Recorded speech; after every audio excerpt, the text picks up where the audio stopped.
and we'll be able to answer questions too.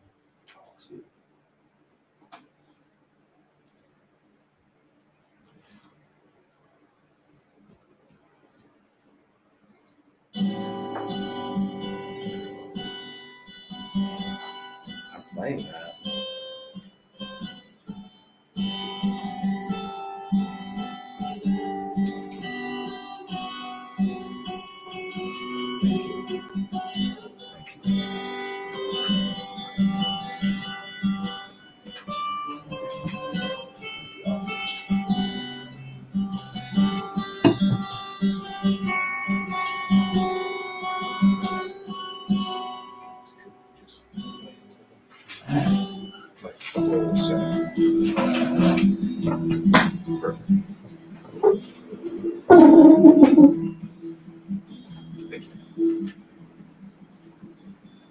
All right, all right. So, I want to welcome everybody to season 4 of Memories of Us podcast, and we're kicking it off in a different way this year, or in this season.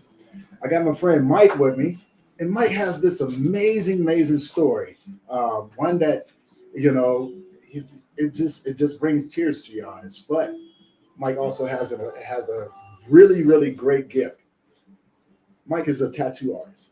This man has been in magazines. He's tattooed famous people. He's traveled the world, and today he's going to be tattooing me as he's telling his story.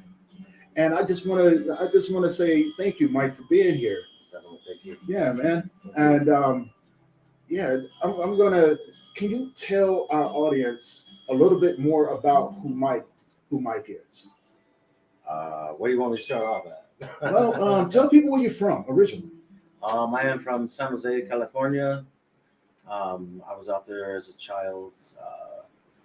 My mother and father didn't get along very well, so my brother and I and my mom, she tossed us on a Greyhound bus, and we came to Colorado, and we started living with some family, and then we just derived from here. Yeah, pretty much. Now you have traveled the world doing All tattoos, over, man. man. Yes. And what was that like? It's fucking hectic, man. Like serious, man. Like honestly, like it's okay. So it's like super exciting. You get to meet new people. You get to meet like just everybody, and the kindness and generosity is really cool. But Right. being in this industry is a very rough and tough industry, man. There's a lot of criminals in this situation. Like a lot of bad things that happen going on. Being a tattoo artist. But my mother, she got pissed off when she found out I was a tattoo artist, man, later on in years. Yeah. Well, yeah, but because I was the little boy that was, I had only a couple things in my life that I really loved. My mom, my houses, Okay. my bikes, and drawing and painting. And my mom taught me how to draw and paint. So when I became a tattoo artist, she was like, "Michael, I didn't teach you that." And I'm like, "What? Yes, you did. Like, I am this because of you." Right. And she changed her whole attitude on it. She cried. It was great. Not that she cried, but you know what I mean? Like, she understood. Right, better. right. That was the sense And of now she understanding. hands out my business cards. Okay. So Pretty that's cool. Different change of life, man, right there.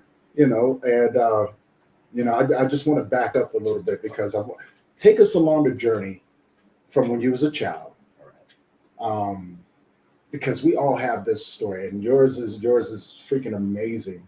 And I know we sit down, we talked about it outside of this. Like, I'm surprised we're still here, right? Oh, no, man, we good. You already know that, man. Yeah, I'm surprised we're still here, man. Yeah. And I think what I'm saying, this is a very special occasion. Because not only are you sharing your story with me for the first time, but what a lot of people don't know, I'm also actually coming up on the anniversary of my son, which marks 6 years. June 18th marks 6 years. So this tattoo that he's given me today kind of symbolizes in so many ways the walk, and plus I'm a Leo as well, and what a lot of people don't know, and some people who do know, I have these tattoos that's been on me for almost 30 years, and is he's giving me a brand new start. Um, as he's telling his story. So I want everybody to join in and with us today, man, and let Mike take us on this ride with him, right? And Mike, All right, man.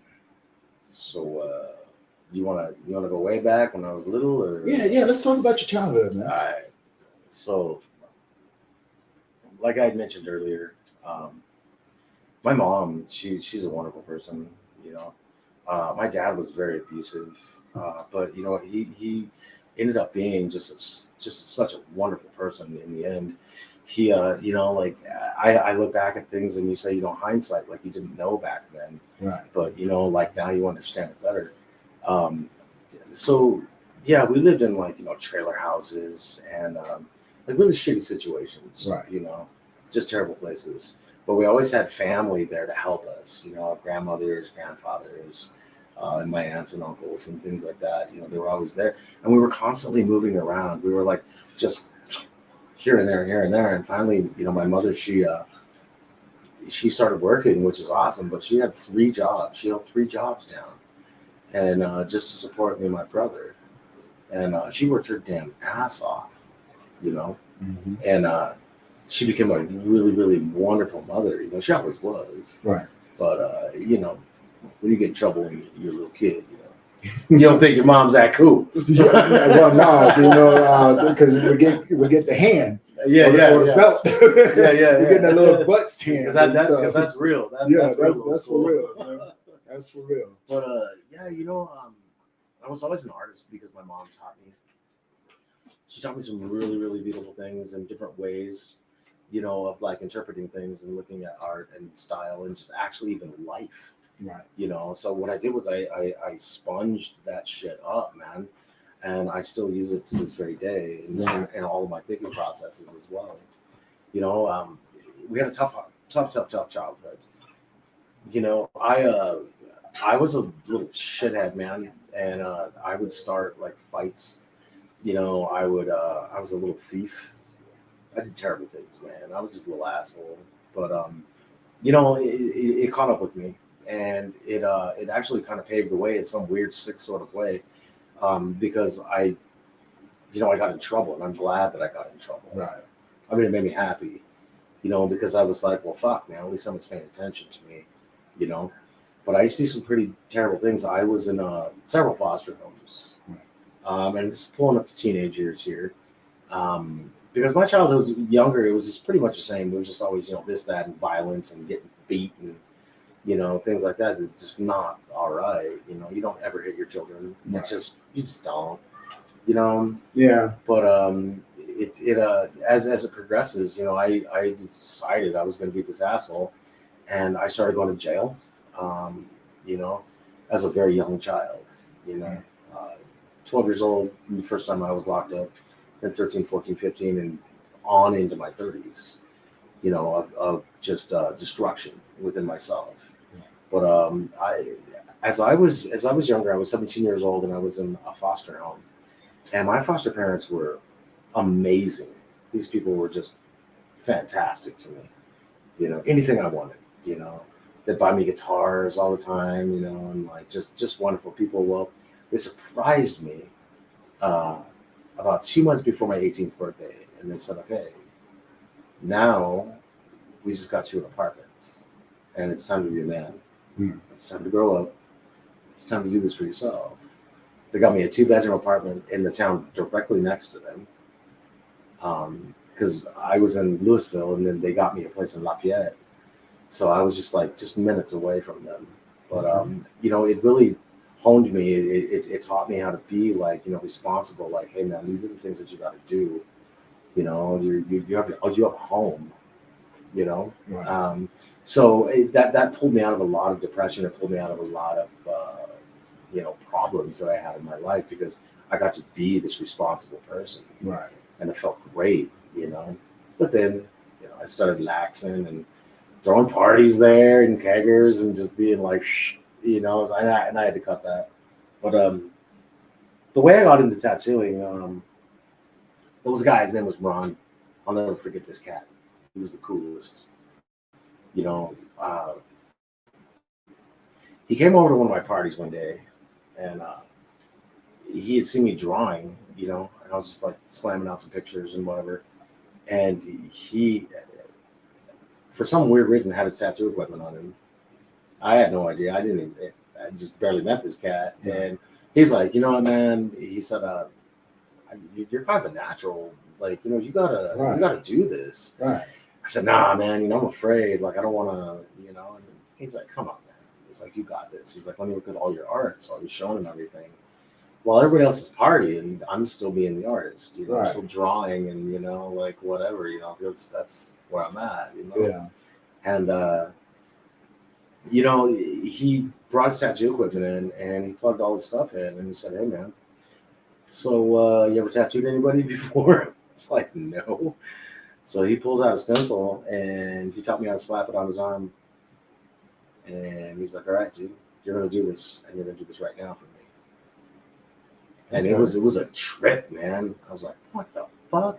It's like being thrown in straight with the wolves, man. Like, you're gonna do it, and you really don't have a choice. Yeah. So here you go. Yeah, you're like, you ain't got no choice, motherfucker. You do it. So I was like, and everybody's looking at me, and they're just like, "Yeah, what's up, Mike?" You know, I'm like, "Oh, fuck you guys, man." But I actually did this tattoo on him, and it was one of his own stencils. It came out. I mean, obviously, it came out pretty okay, you know, because he was like, "Dude, I'm gonna start teaching you how to tattoo now." You know, and you know what's really crazy? He had left that day, and him and his sister would always come over, would always hang out. Man, they were my normals. They were my people. You know, they were always there. Mm-hmm. Well, he told me one day, he's like, "Hey, man, you know, I probably ain't gonna see you for a couple of days." He's like, "But I got something for you."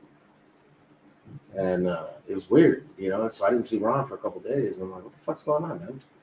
And he came to my house, man, and he just had this box, and it was just full of tattoo equipment that he actually handmade. So this is like, we're talking like old joint shit, man. Right. You know. Right. But I mean, this shit was precision, and he gifted it to me, and he said, "Hey, man, this is for you. You need to have this because you need this in your life, man." And then he made me sit down and tattoo him again. I mean, I ended up covering that cat, man, and like, oh yeah, man. Nice. So you had a great mentor. You started off with someone that saw your talent and was like, I'm gonna teach him how to capitalize on this. Yeah. And you know, like, but that fucker threw me into it. He was like, yeah, no, there you go. That's normally how it goes. I mean, honestly, man, that's normally how it goes, right? You know what I'm saying? Like, that's how we got started. Yeah, exactly. I remember when I first started drawing, and I had the same thing. Like, no one taught me. I'm self-taught. Yep. Right. And it happened when I was a kid, and I used to, you know, teacher year in class, and they go, "Oh, you know, try doing stick figures." And for some odd reason, when I did the stick figures, I was looking. Now, there is a distinct difference between the people, you know, that I'm seeing, and then the stick figures, and I didn't feel right about it, right? And I was like, so when the teacher asked me, I had wrote on my paper, and I got in trouble for it because I was like, "These don't look like people. These do not look like people." So she thought I was being a smart ass, right? And okay, so I get you. My mom, when I had to take her home and everything, right? And so I told my mom, and I thought I was going to get in trouble, but I didn't.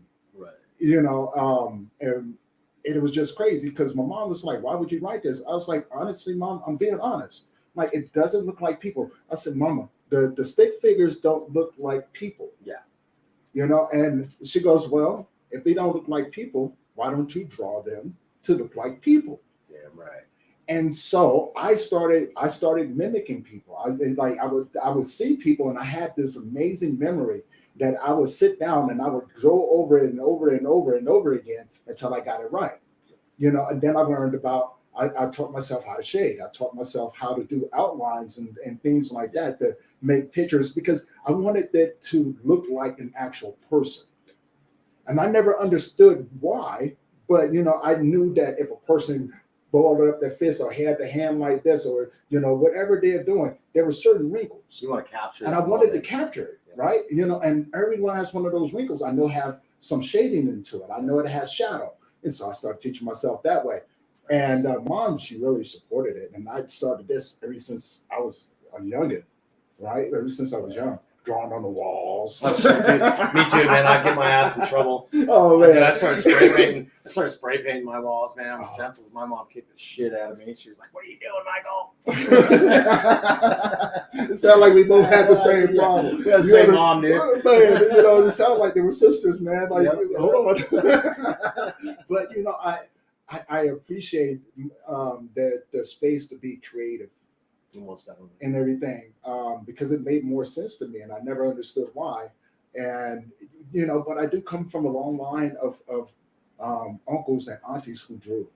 So that's cool. A very artistic background, right? And it was things that was revealed to me throughout my childhood, like, oh, my uncle used to draw, and things like that. And so I just knew that, I don't know, I just wanted to see how far I can take it.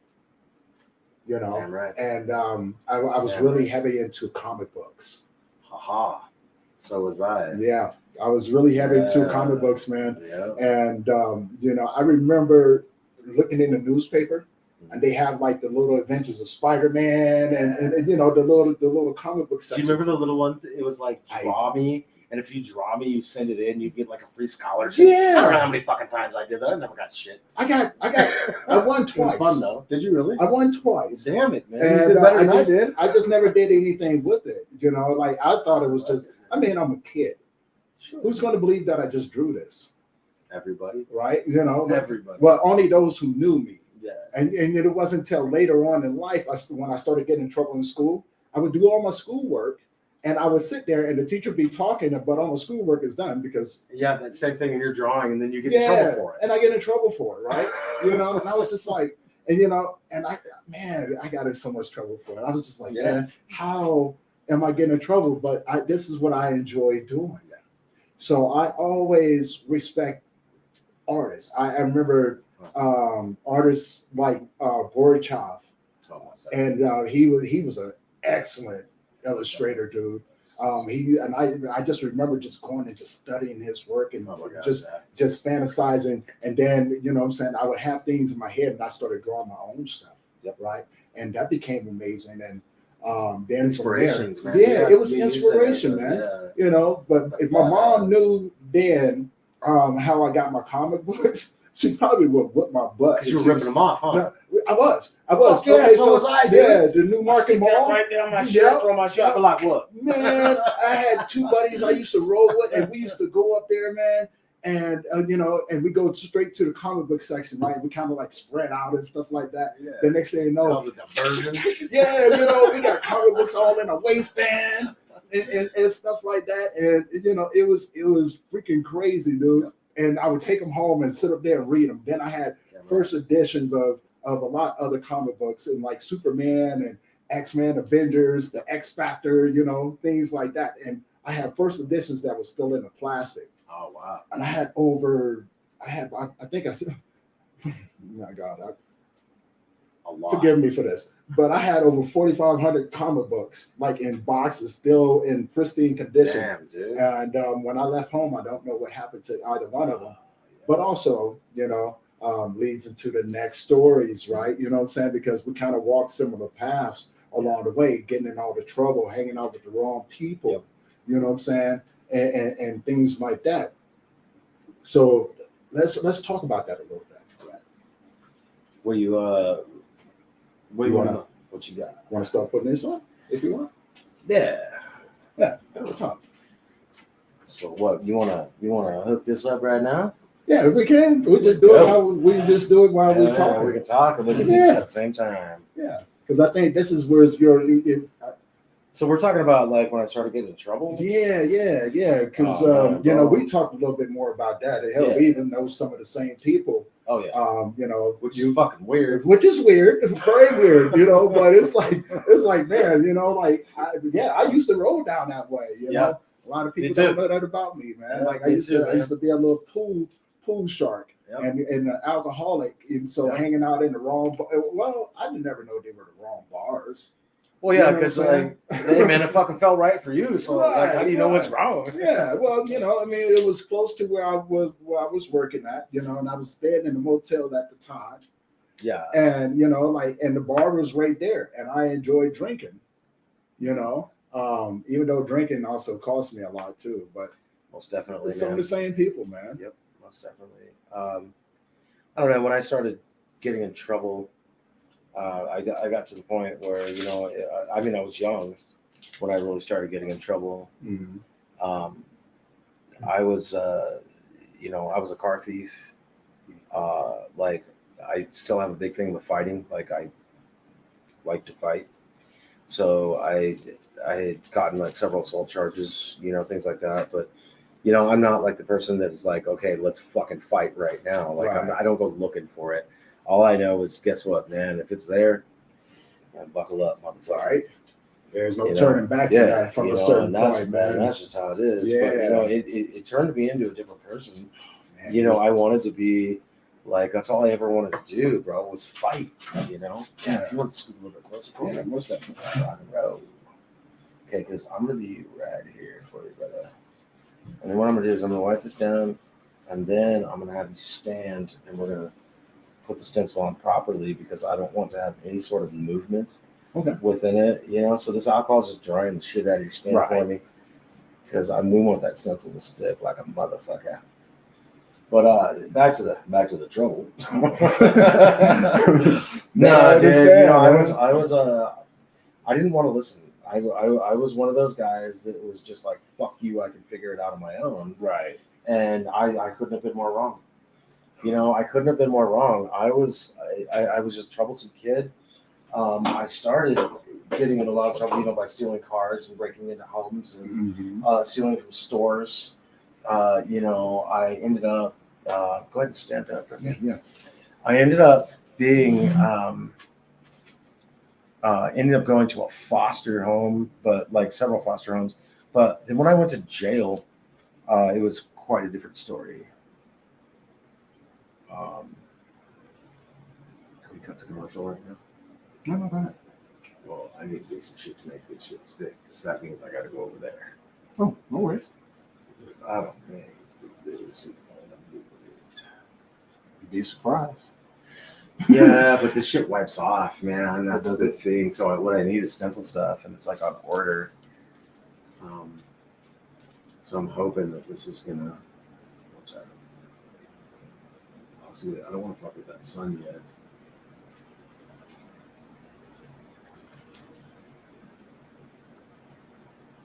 So basically, what I'm needing is just to lay down something like that to get this stencil to stick for you. I'll tell you what, man, I'm excited. Dude, you're gonna be excited. I'm excited because we talked about it, right? And it's just like, wow, for quite some time, for a very long time, these have been the topic of conversation with people whenever I go somewhere. Even though it's just a journey. Yeah, I'm gonna have to get that other stuff. Okay, but no, continue. It's just a journey, right? It's part of the journey that I was on, and to finding out who Tony truly was. Yeah. And just like yourself, like I didn't. Once I was on my own, I knew for me, there was a way that I couldn't go back. Yeah. I knew after everything that was going on with me, I couldn't go home. Yep. For some odd reason, I just knew I was supposed to walk that path, and I didn't want any excuse. Right, wherever was being thrown at me, I knew I was supposed to hit it head on. Yeah, I knew I wasn't supposed to run. And there was a part of me that, no, I'm not running from this. I have to see this thing through. Whether if it kills me, I have to face it, right? And I didn't understand. For the longest time, man, I thought God was mad at me. You and I had that conversation the other night. Yeah, I kind of feel like that. Like, I thought he was mad at me for something that I had, even though I had, I did my fair share of wrong when I was in the gangs and everything. And I know karma's something else, man. Karma come back and bite you in the butt Shit, 10 times over. Sometimes almost immediately. Yeah, sometimes, man, and then it won't let go. Yeah. So like understanding running with the wrong people, making not so great choices. But the one thing about it is that I don't regret none of my choices. Man, I do. Like I don't. Because hindsight, kind of looking at things like that, going, man, fuck, dude, like I really shouldn't have done that. But had I not done that, things wouldn't have turned out the way that they are. Exactly. To lead us to like exactly. where we're at. I mean, one small thing will change all of it. Exactly. And in the beginning, I used to regret my life. I used to believe that I wasn't supposed to be here. You know what I'm saying? For all of these things to keep happening, Josh, and things like that. Just hand sanitizer. Yeah. If not, sorry about this. I'm not trying to interrupt. No, you're fine. I'm just trying to get this thing on you, man. No, you're fine. But similarities, right? You know what I'm saying? Like in the beginning, yes, I regretted it, and then after a while, I was just like, you know what? I have no regrets, regardless of what people may think about my life. I'm the one who had to live it. Yeah. I'm the one who had to walk that path. I'm the one who had to, I'm the one who had to stand up in the middle of all of these storms. And I had to find a way through it. And I didn't want any excuses. I didn't want to go home and cry to mama. I didn't want to go home and cry to my daddy. You didn't feel like you didn't have a damn place to go with. Yeah. And that's the way I felt. I've always, once I'm by myself, I always felt better when I was by myself.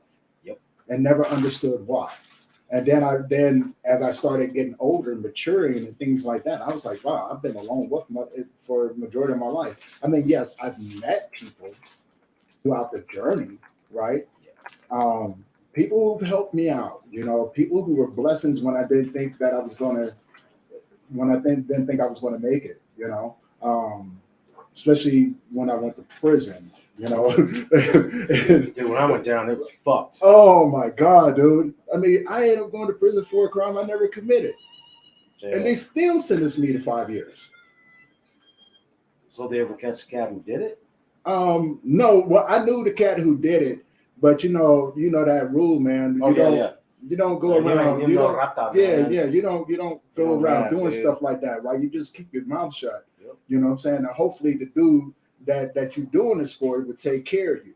Yep. But it wasn't like that for me. Like it was more of different what story. I'm saying? It was a different story, man. It was definitely a different story. Yeah. The dude, I mean, when I got out and everything, of course he comes up and he's very thankful that I didn't throw him on the table, right? And I was like, dude, I don't know who you thought I was, but I'm not that guy. You know what I'm saying? Like, I don't mind going to sit down, but just remember that from this point on, I don't want you around me because you just sit up here and let me do 5 years for you. Yeah. So no, I don't want you around me. Like from this point on, I'm done with all of this. And similar to what you were talking about, right? Hanging out with the wrong people. So yeah, let's talk about that for a bit. I got into a lot of my family, they're sureños, so they're bloods, and I stayed away from that. I got several offers. I got several, people wanting me to be a part of something like that. And inside me, like I couldn't do it. I just didn't want to fucking do it. Why is this not sticking to your ass, dude? So it was just one of those things. I was done. I was like, nah, man, you ain't doing this to me. My skin is difficult. Well, I'm just wondering, man, because I'm like, I'm back, dude. I mean, we could go to camera break and cheat. We find something, homie, man. You getting this motherfucker. I don't give a shit. You getting tattooed, damn it. He said we're gonna go to camera and just cheat about it. Man. Go off camera. We'll cheat this motherfucker, dude. Watch real quick. Yeah, it's getting tattooed. Looks like it's soaking through. But see, yeah, so what I'm saying is we just gotta saturate this motherfucker. Do you have any more of that, Mr. Nate? Josh is looking. And we are cutting all it up, dude, and being like, just so people know, it's been a while since I've had ink on me. So yeah, my scan But is it's just gonna be cool.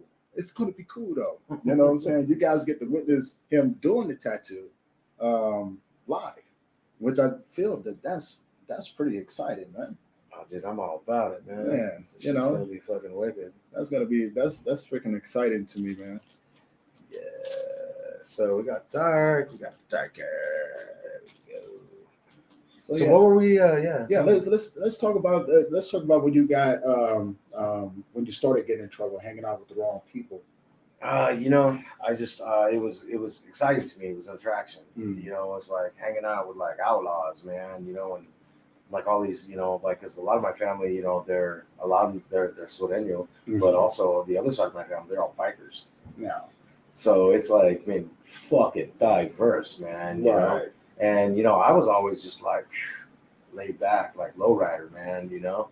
But everybody they just wanted to be, like this or this. right. So then when you hang out with family members, you hang out, or you're in the wrong situation, wrong time. Like you get caught up in shit that like you're not even trying to be a part of. Yeah, Like obviously you did 5 years, man, on something you didn't even do. yeah, But I did 9 years on something that I did. Like I said earlier, man, I'm a fighter, and it's just always been in my blood. And I hurt someone real bad. I hurt this cat, and I shouldn't have done it. He was fucking with my ex-lady when her and I were together, long. This is years and years and years ago, and I protect my girl, man. But then hindsight, I found out later on, man, she was going with it. So I'm like, what the fuck? And this poor guy got hurt for no reason, and like it was just bad, But everything all piled up, stealing cars, breaking into homes. Like I was a piece of shit, man. And so I did a lot of time, and I repetitively went back. It was all throughout my childhood and my early younger years, and even in to my 30s, I was still getting in trouble, and I found myself to say like, man, Mike, when are you fucking done? Like, when are you done doing this? right. Like, how long are you going to do this for? You want to keep doing this, man? You are becoming a fucking career criminal. And then after a little while, man, you become institutionalized and you actually depend on that system of being locked up. Right. Like, here's your breakfast, here's your shower time, here's your phone calls. You know how that is, dude. Oh, It's yeah. bullshit. Oh yeah. So breaking away from that and knowing, and I'll tell you something. The last time I was in jail, I sat on my bottom bunk and I prayed. And I asked God, I said, please, man, please, just take me away from this life. I don't want to do wrong anymore. I just don't want to do this. This is going to be the last time. I cannot do this anymore. And, I had like a real close talk, Right. And ever since then, I haven't been in trouble. Yeah. See, I haven't been in similarities, trouble at all, man. Similarities. Fighting. And that's crazy about that because, when I was younger, yes, I got into my fair share of fights. Oh, I bet. And You ain't a everything small like guy, that. bro. Yeah. Well, I was a skinny dude, man. Like I was a string bean, man. No, you should see the pictures. It's Yeah, it's a That's whole one of the most different toughest motherfuckers right Yeah. there, man. But it wasn't until later on, till let's see, when I left school, when I dropped out of school. As a matter of fact, the year before, I got expelled for bringing a gun to school. Oh shit. Yeah, I'm still to this day. I don't know who snitched on me. I don't know who ratted me out. I just know they came to my classroom and pulled me out of the classroom, got into my bag and pulled out the pistol. And I didn't bring it to do anything to anyone. Yeah, I just thought it was cool to have it. Yeah. You know what I'm saying? And and then on top of that, protection as well. Well, most definitely. Like I didn't grow up in neighborhoods where like. Yeah, barbecues and fucking lawn mowing. Yeah, no, we did that as kids, but as we got man. older, we got into other things. Like we had most of my friends turned into stick-up kids. You know what I'm saying? I mean, you name it, man. Like they would crazy stuff, right? So I ended up leaving there, going back to school. They put me in a totally different school, and I just stopped going. And then I left there and went to DC. And in DC, I got my GED. And I started boxing. I was playing football. All the things that I didn't do as a kid, I was starting to do. Well, you got the opportunity. Yeah, I had the opportunity to do it, but there was just this part of me, man, that was just angry. Right. It's coming. Yeah. Okay, yeah, because we got to transfer this on you, brother. Okay, yeah. I think It's coming. Yeah, he's- So no, It's keep really on. good. Sorry. yeah, and so it was like, once I started boxing, dude, I was really good at it. Then I was teaching martial arts, right? At a very early age, I was teaching people martial arts. I was teaching, when I'm boxing, I'm learning kung fu, so I got all these things. And then when I moved to Colorado, I, after my daughter had left with her mom, right? I hate the fact of saying that she was taken away from me, but no, it was the right thing. I'm saying she took my daughter to a better place from around me. Yeah. Just didn't know it at that moment, but it really was.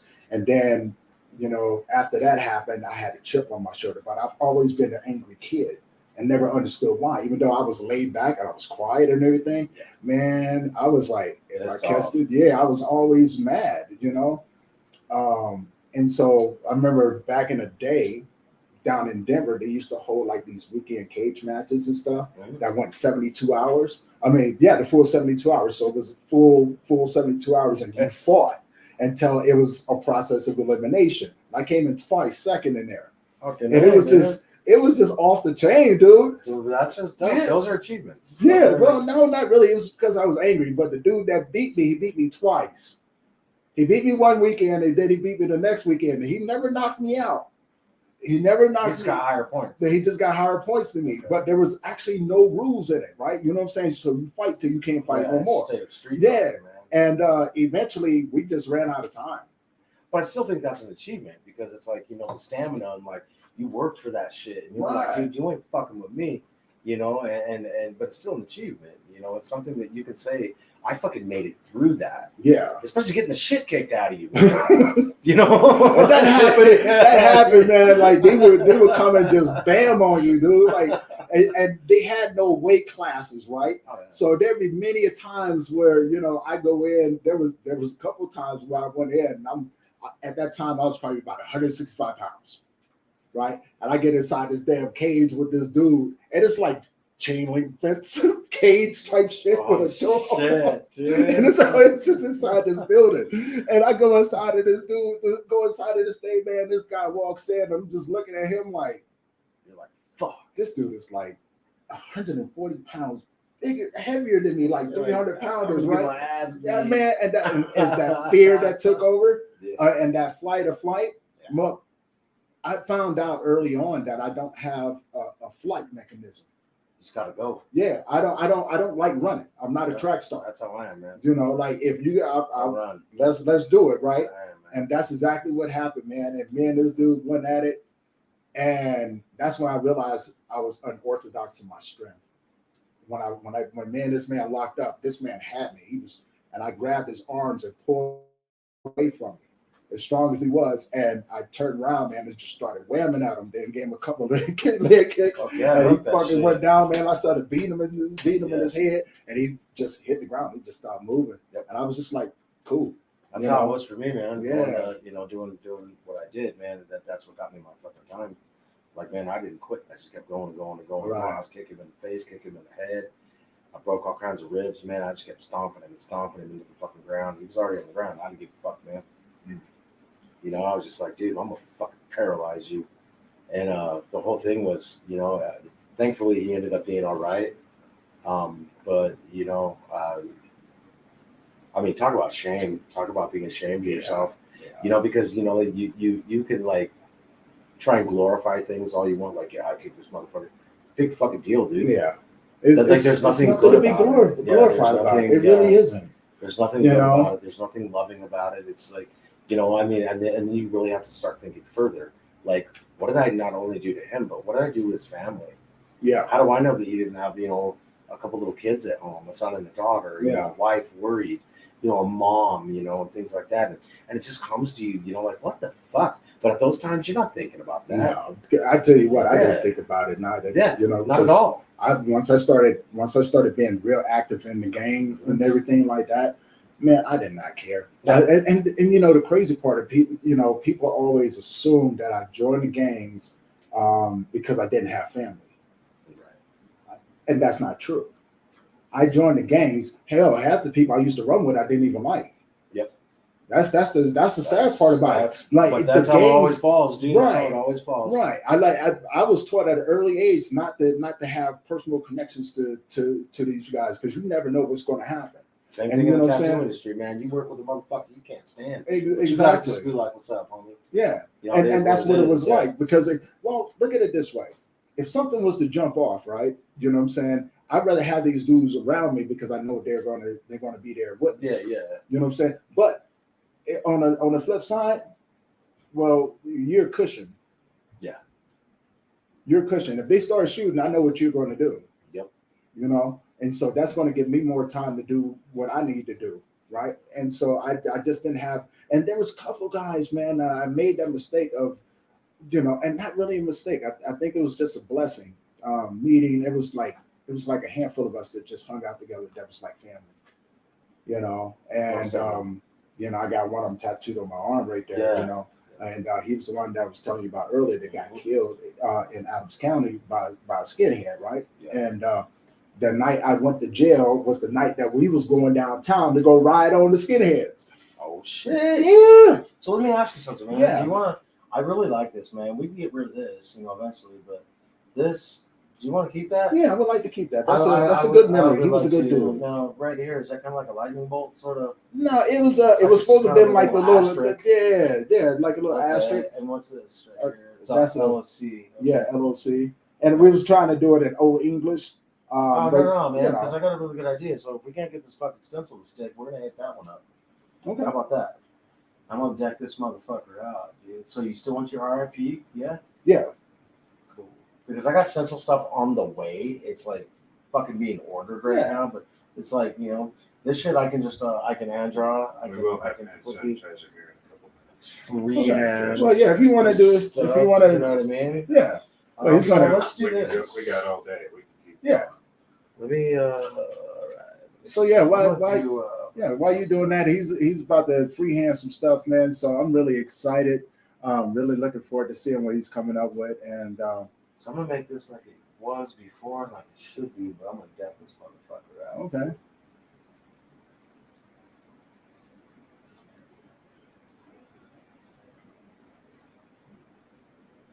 See, I'm really excited. And you ain't gotta worry about all that background fucking noise, dude. All that bullshit, dude. It ain't nothing, man. It ain't nothing, man. Because once you get this ink on you, it's gonna be a whole different story, dude. Well, you know, for me, it's like changing. I'm not trying to glorify the lifestyle. No. You know, there's nothing glorious about that lifestyle, you know, and I don't want people to think that it is just because we talk about It's it. a tribute to someone. Yeah, it's trippy, right? You know, and it's a lifestyle that you have to know how to survive. Yes. And it's not for the weak of heart. It's not for the average person, man. It really isn't.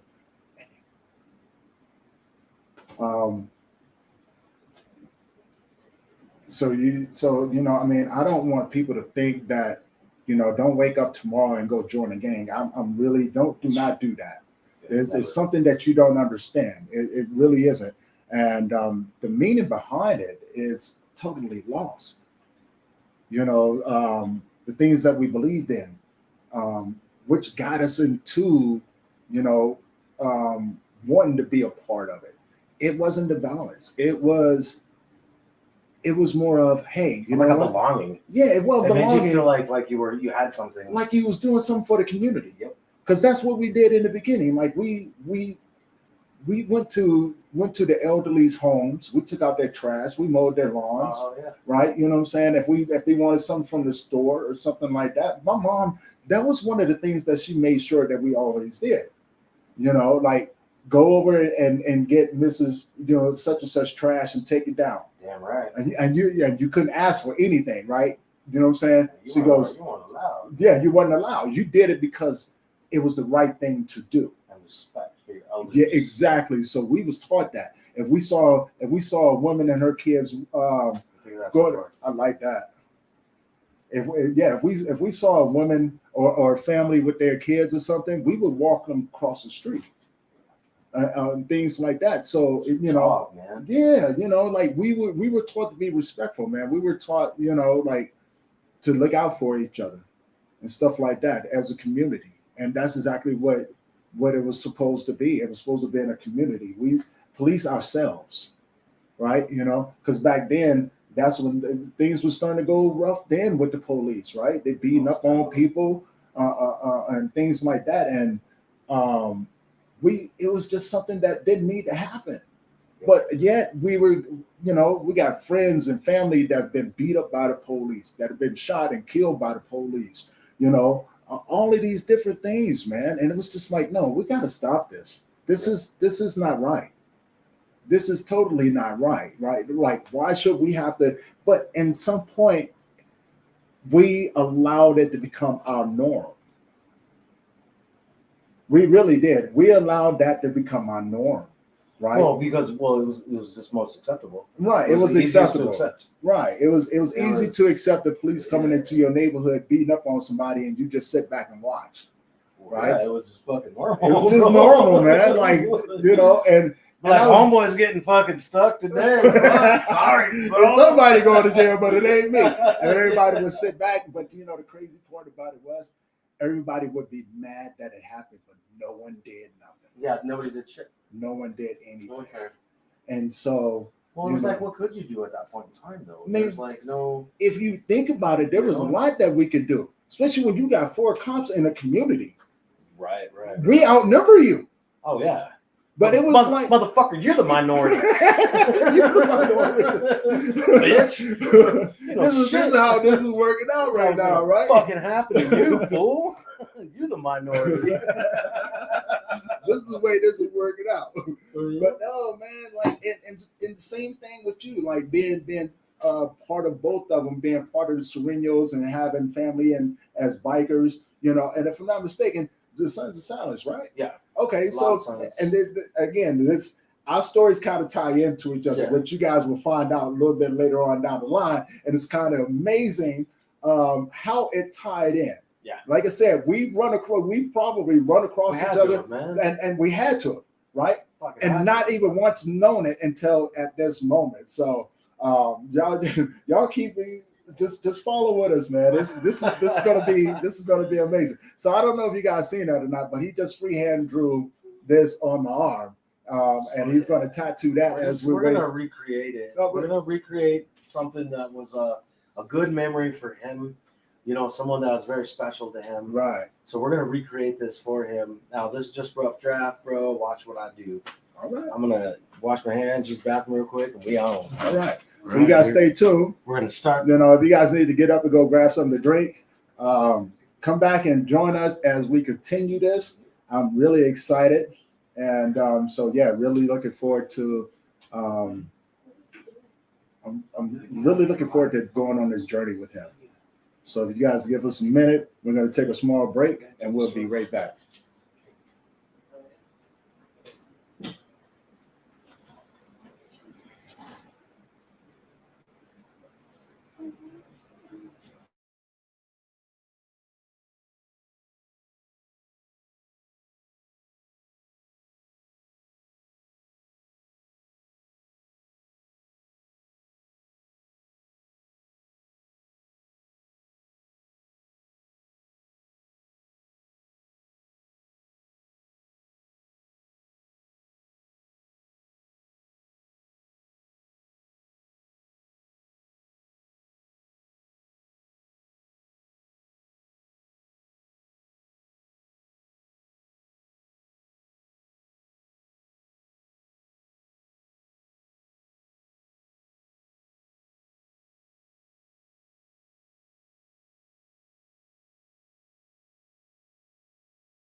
Right. So welcome everybody back. Hopefully you guys got up and got some water and things like that. And Mike is about to start the tattoo, and he's going to share a little bit more about the part of his life that kind of helped mold him into the person that he is, about being involved in the family members, the Serenos and the Sons of Silence and things like that. So hope you guys enjoy. Right on, man. All right. All right. So, yeah, you can scoot closer, brother. So, like my life, whenever I was younger, it was a completely different life. The lifestyle was, it wasn't your typical, um, barbecue, mowing the lawn, fucking families. Let's go to the race car track and shit like that. It wasn't anything like that. It was more so of, a lot of struggles, a lot of things that weren't right. It was a lot of abuse. There was a lot of and then you get the Sereno side, and that's like pure. And I know that a lot of you guys know what I'm talking about, but that's pure Chicano, man. And that shit don't fuck around. Here we go. These are things that it's a world of controversy whenever you're on both sides of these things. Right. So half my family are bikers, man, which is fucking cool. I totally dig that shit. But when you have the other half of your family being, so fucking diverse, Right. and not being something that is, conventional in your life that you at least think would be. It gets to the point of like you're conflicted. You don't know what the hell you're gonna do. You don't know what side to pick. And I picked no sides. I said, "Fuck that, man! I ain't picking shit." And rock and roll, brother. So I stayed to myself a lot of the time, and I just stuck with my art, you know. But being within a family like that, with all of the violence, I seen some crazy shit. I've seen people get murdered. I've seen a lot of terrible fucking things, man. Shit that you really don't want to fucking have anything to do with, Right. because it's so. It's like, how the fuck does your mind even comprehend this shit? You know what I mean? So, it was really it was tough. It was super tough. Growing up with things like that. My little sisters were my world. They, they're so wonderful. And I have quite a few sisters, and they are fucking badass. One of my little sisters, she died. Her name was Sarah. She was only 24 when she passed. And her life could have been saved. But what had really happened was her fucking pussy ass old man was too busy playing Xbox with his cousin while she was aspirating. Oh man. So yeah, she fucking died in a bedroom, bro, all by herself, because this motherfucker, she kept calling him, saying, "Help me, help me, help me," and he wouldn't fucking help her. He was too busy. But so I mean, it's like shit like that, in like certain people's lives, Right. But then whenever you have, that element of that criminal shock, that's that's not gonna fucking go away, because that shit ain't going nowhere. No. It's there, and it sucks, man. Have you ever had that? You've had that, haven't you?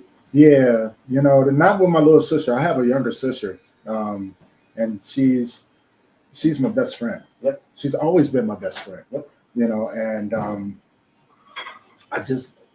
for me, I just never told her enough. Yeah. Because I wasn't. I was never around. Like when I left home, I had no intentions of coming back. Right. I really didn't. So I understand, she felt some sort of way about it, and I get that. And like I told her, I respect that. I do. And but I have lost my younger brother. I have lost my younger brother. And It's just it was, rough, bro. yeah, it was rough when I heard about it. And at the time when I heard about it, I had just had my son. Aw. Yeah, I had just had my son. Um, and so there was a part of me that was afraid to break down. Yeah. Um, there was a part of me that was starting to get angry again, and because my little brother passed away shortly after my dad, very shortly after my dad and my uncle. That's too much to handle at once, man. It can be, it can be one of those things where it can be hard to handle. But again, that was a long time ago before I understood my path, this journey. You know what I'm saying? Yeah. And I don't know. It was something to process, and I think it was part of who I am now. Yeah, because it's gonna bring that beauty out. Right, right. And I just never knew. I never knew. At that point in my life, I wasn't drawing. I had just had surgery for carpal tunnel, so Yeah, I yeah. couldn't draw anymore. I just barely got the feelings back in my hand, but never my fingertips. So it was like, what do I do now? All the fighting I did, like you said, it comes with a price, right? Yeah, man. It's like fuck, dude. Yeah. So yeah, I told you we walk similar paths, man. Most definitely, man. We definitely walk similar paths. Most So yeah, definitely. let's talk a little bit more about that, though. All right. What do you want to give me a question, my brother? Well, the relationship that you had with your sister, and how did it impact you? What did Oh, you do yeah. once you found out and everything like that? So this is fucked, man. Ugh. This is really hard to talk about, man. But I will. I don't care. It has to be known. It just has to be. So my little sister, her name was Sarah. Sarah Danielle Ramirez, and she was born September 1st. My birthday is September 9th. Okay. So she was just this funny little soul, always talking so much shit. You want to hear a really fucking funny ass story, dude? Check this shit out. So she was like puro Chicano, man. I mean, not pure. She was like big time fucking Chicana. And so she'd fucking pluck her eyebrows, man. She was one of those chicks, dude. It was like, I gotta like remove everything and like draw the shit on like a fucking clown. It's just like, damn, girl. It was so funny, bro. It's so funny. And I would always I'd never call her Sarah. I would call her either Sari or just Sissy. Okay. Because they never called me by my name. They were never like Mike or Michael. They always called me brother. They're like, brother. And the sense of loyalty and love right there. Right. Because we all know each other's names, man. Fuck whatever. But so she was drawing her fucking eyebrows on one day, dude. And we were okay. Here's the thing. So she called me over her house, man. And she's like, Mike. She's like, you need to get your ass over here. She's like, I'm making fucking strawberry banana fucking what are they? Margaritas. And I'm like, ugh, I fucking hate tequila. Like, it's fucking disgusting. But it's my little sister. Right. So I'm like, all right, baby, I'm on my way, sweetheart. I love my little sister. And this story gets really fucked up. So it was she was making it, and we ran out of was it strawberries or bananas? I don't fucking know. But it was super funny. So I was like, hey man, let's just fucking walk across the street. And let's get, some, because King Supers was like directly right across the street, bro. So she's like, all right, Mikey, or brother or whatever the hell she wanted to call me at that point in time. And so we went over there, but before, she always drew her fucking makeup on, man. I'm like, dude, like, you look like fucking some ICP clown bullshit, dude. What the fuck is this stupid shit? Dude, it was funny as fuck, man. But, okay, so I was trying to hurry her. I was trying to rush her out the door. And she's like, fine. Then fucking draw my other eyelash or my other eyebrow on. I was like, all right, cool. Bro, I can't. You're going to love this shit, dude. So you know how they try to get, they're little chola girls, man. They try to get all beautiful and primpy and perfect. And which is, I mean, I respect that. I really, really do. Right. You know, because that's loyalty, that's love, you know. But it's also self-respect, you know, within yourself, saying, hey, you know, I want to look pretty. But so I drew her other eyebrow on, and she didn't even look at it, bro. She just like, does it look good? I was like, yep, let's go. But I drew it on all angry.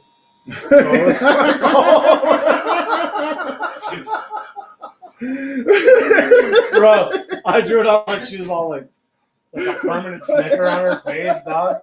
For real, bro. And so when we went to the store, we like went to the fucking store, and she's like, "Why does everybody keep giving me dirty looks?" I'm like, "I don't know, man. Like, I don't fucking know, dude."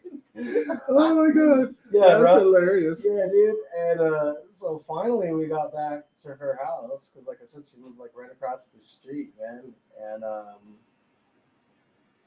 so I guess she had to pee or something. She went to the bathroom, and the first thing I heard was, "You motherfucker!"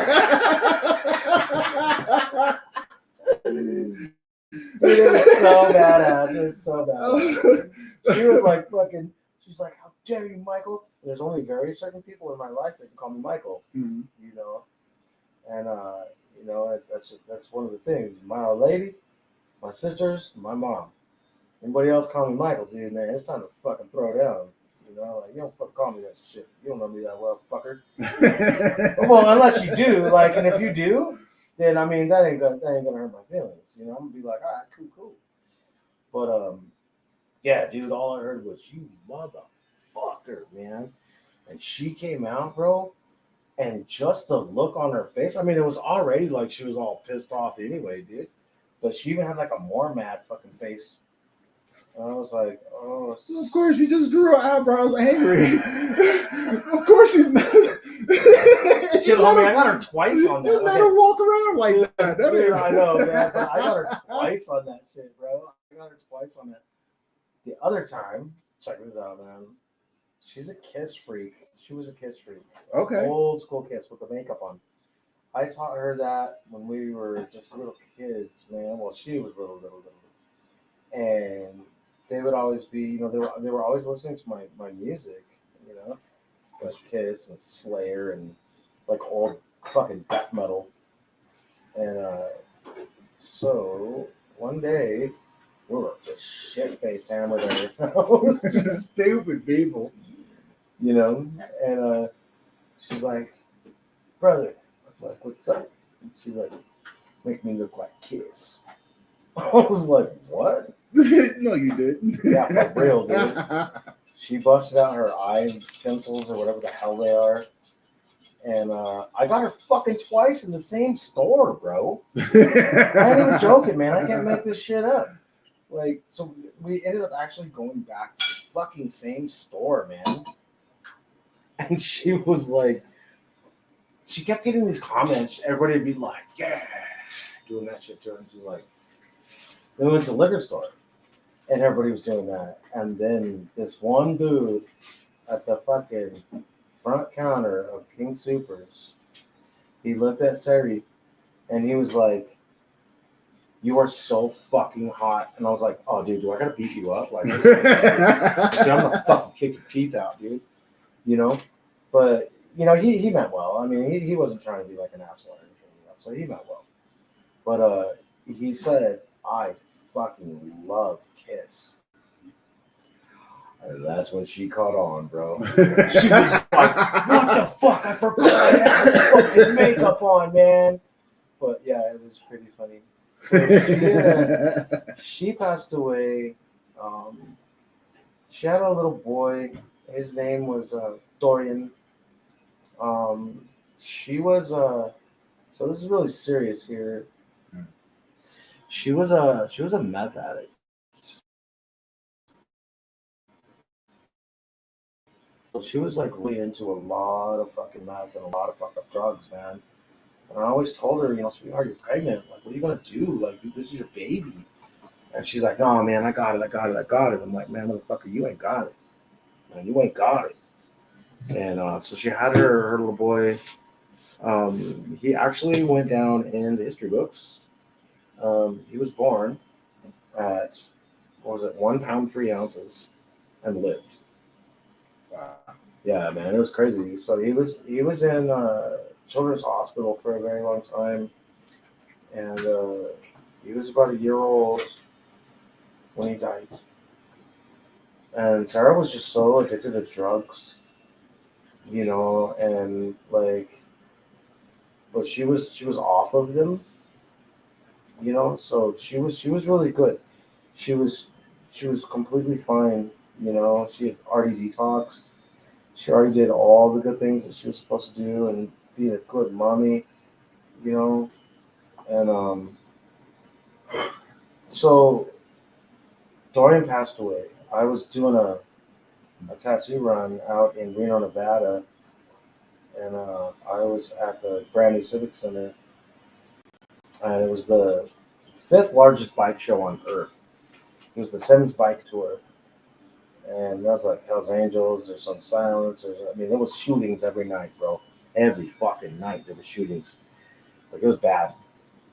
And then I got that call, and the call was Dorian passed away in Children's Hospital.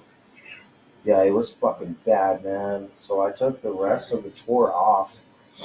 I was like, I ain't doing this, man. Like, I'm good. But I went back probably, I don't know, about 4 or 5 hours later, and I was like, fuck it, I have to finish the day. I'm here for a reason. Right. So I busted through it, man, and I finished my work. And,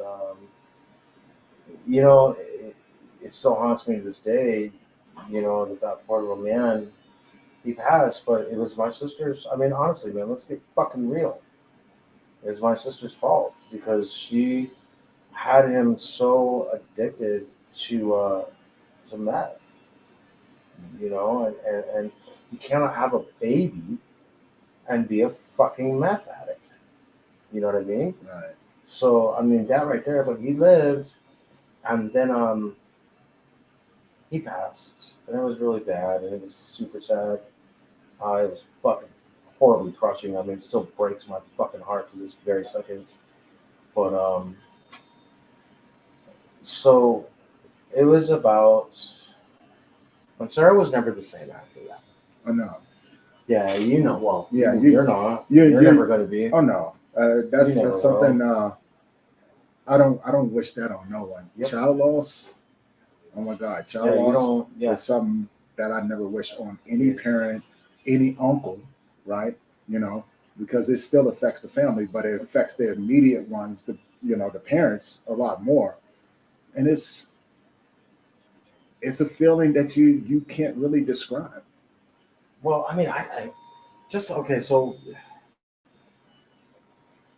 I also had a little boy that passed away. Let's see. I never got to know him, but it was his mama called me and she said, he died, and talk about just the fuck loss, man. Loss isn't even the word. No. This is like, dude, you're dumbfounded. You're beyond everything and anything. You're in between worlds. You don't even know what the fuck you're doing. Exactly. And Exactly. it's so terribly bad and emotional.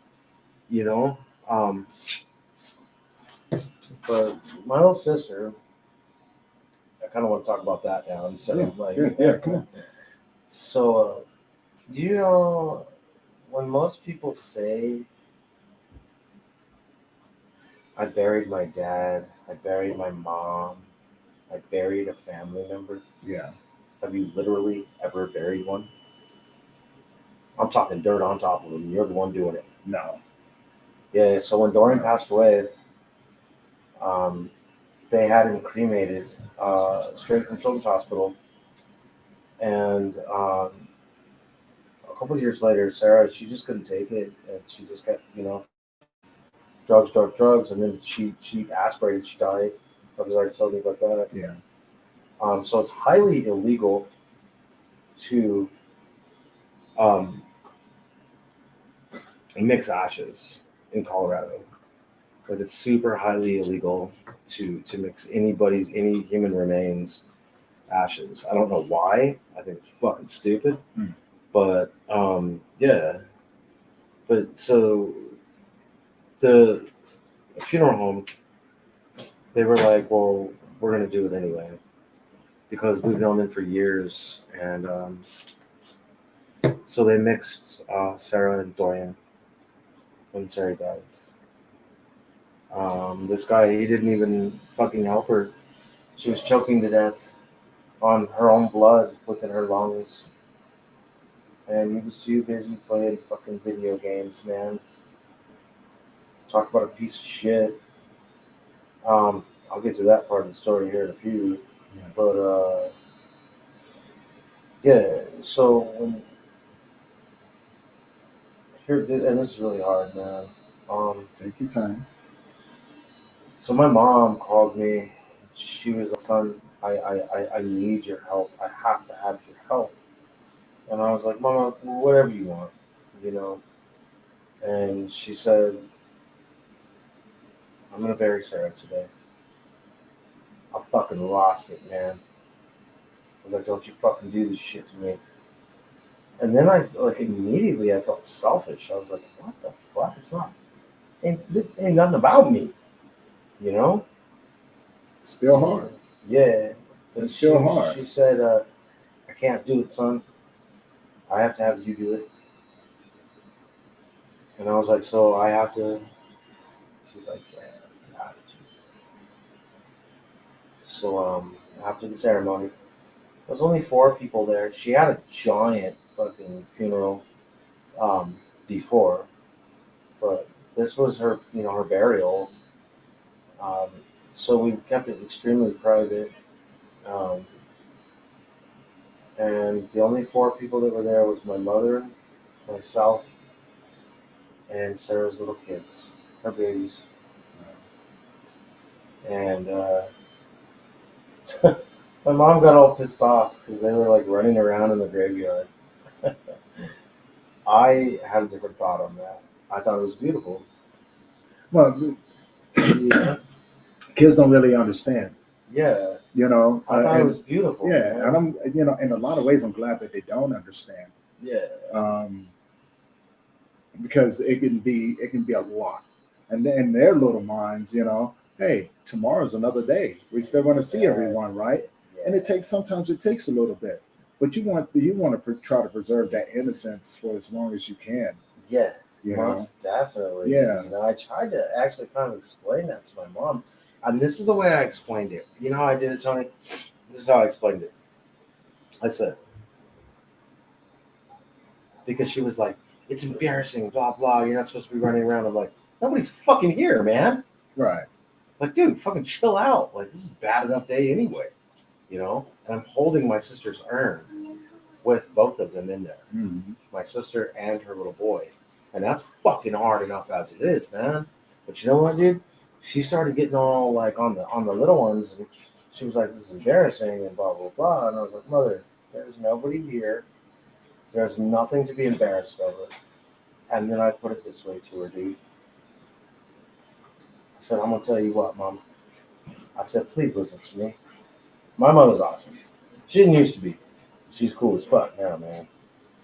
Um, she said, "Okay, Michael, I will listen." I told her, I said, "You know what? Let me put it like this. If every person in this graveyard could stand up right now and see these little ones playing," I was like, "what do you think their hearts would feel like? Mhm. What do you think they would say?" And she was like, "Fuck." It's a different perspective on a really bad reality, right? You know? But I understood what you was doing there, though. It's like, no, just think about this for a minute, right? You know what I'm saying? Yes, this is, you know, because I have to look at it from a parent as well. You know, losing your kid is hard. And, you know, as soon as you think that there's nothing worse than that, whew, that pain comes. Oh man. You know, so I understand the perspective from a parent losing a child as well. Yeah. You know what I'm saying? And you know, you within your loss too. I mean, it's like, how fucking nuts is that? Oh, dude, man, like I said, man, if I replay it over in my head because I'm still looking for answers, like what happened. I still look for it, even now. You know, I'm still just like I still don't know what happened. I don't know why my little son passed away. He got sick one day and just 2 days later passed away. And I'm like, I'm pretty sure that wasn't supposed to go that way. Yeah. And to this day, they still ruled his death unknown. Yeah. Like they don't know why he passed away. And I'm just like, so you guys are the doctors. Yeah. And I think that's where my distrust of doctors and pharmacists came. Because almost definitely. Yeah, you know, before he passed away, he suffered an overdose from his pharmacist. Oh shit. Yeah, she mixed his medication wrong. I mean, wrong. Like, you know, like he was, if I remember correctly, he was supposed to get 0.01 milligrams per ml. Okay. And when they tested it when he got overdosed, it was 1,000 milligrams. What the fuck? Exactly. It's like the one went the opposite way, you know, in a major way. And I was just like, okay, so somebody wasn't paying attention. Yeah, somebody wasn't paying attention, man. And you know, like when I found out that it's pretty much impossible to get them in trouble for their own negligence and things like that, I became good fucking luck, dude. Yeah, dude, I became very distrustful. Almost definitely. I was like, why would I do that? Why would I trust you anymore? You know, like this. I wouldn't. Yeah, I don't want to trust you anymore. And so that's pretty much where it came down to, where it boiled down to. I was just like, no. And then watching Friends, you know, get mistreated and things like that. And it's just like, I'm not going to the hospital. Yep. You can't pay me to go to the hospital anymore. Yep. You know, treat people better. But no. And I know they mean well. But, you know, like if you're practicing medicine, you got to take some sort of responsibility. Don't just put it on us to trust you and expect, you know, your mistakes not to go unnoticed. Because I found out that when it came down to it, you know, there was nothing. I mean, they're practicing medicine. It's not like they know. Yeah, but the thing is, that's a key word. Fucking practicing. Right. You're like, well, maybe this will work. and exactly, that's exactly what it was when my son was overdosed. It was like, oh, maybe this will work. And we have the bottle, but it since it's on a weekend because it was Halloween. It was on a Saturday when it happened, and it was just like, you know, the weekend. There's nobody there to test anything, so they kept throwing everything at him, except for the right thing. And that's exactly what they told you. It was like, we're just going to throw everything at them and see what sticks. Fuck that. And instead of using what we told them to use, they just ignored us. Yeah, they just kind of did their own damn thing. Yeah. And then they gave us our first scare when they said, oh, your son has a very rare brain disorder.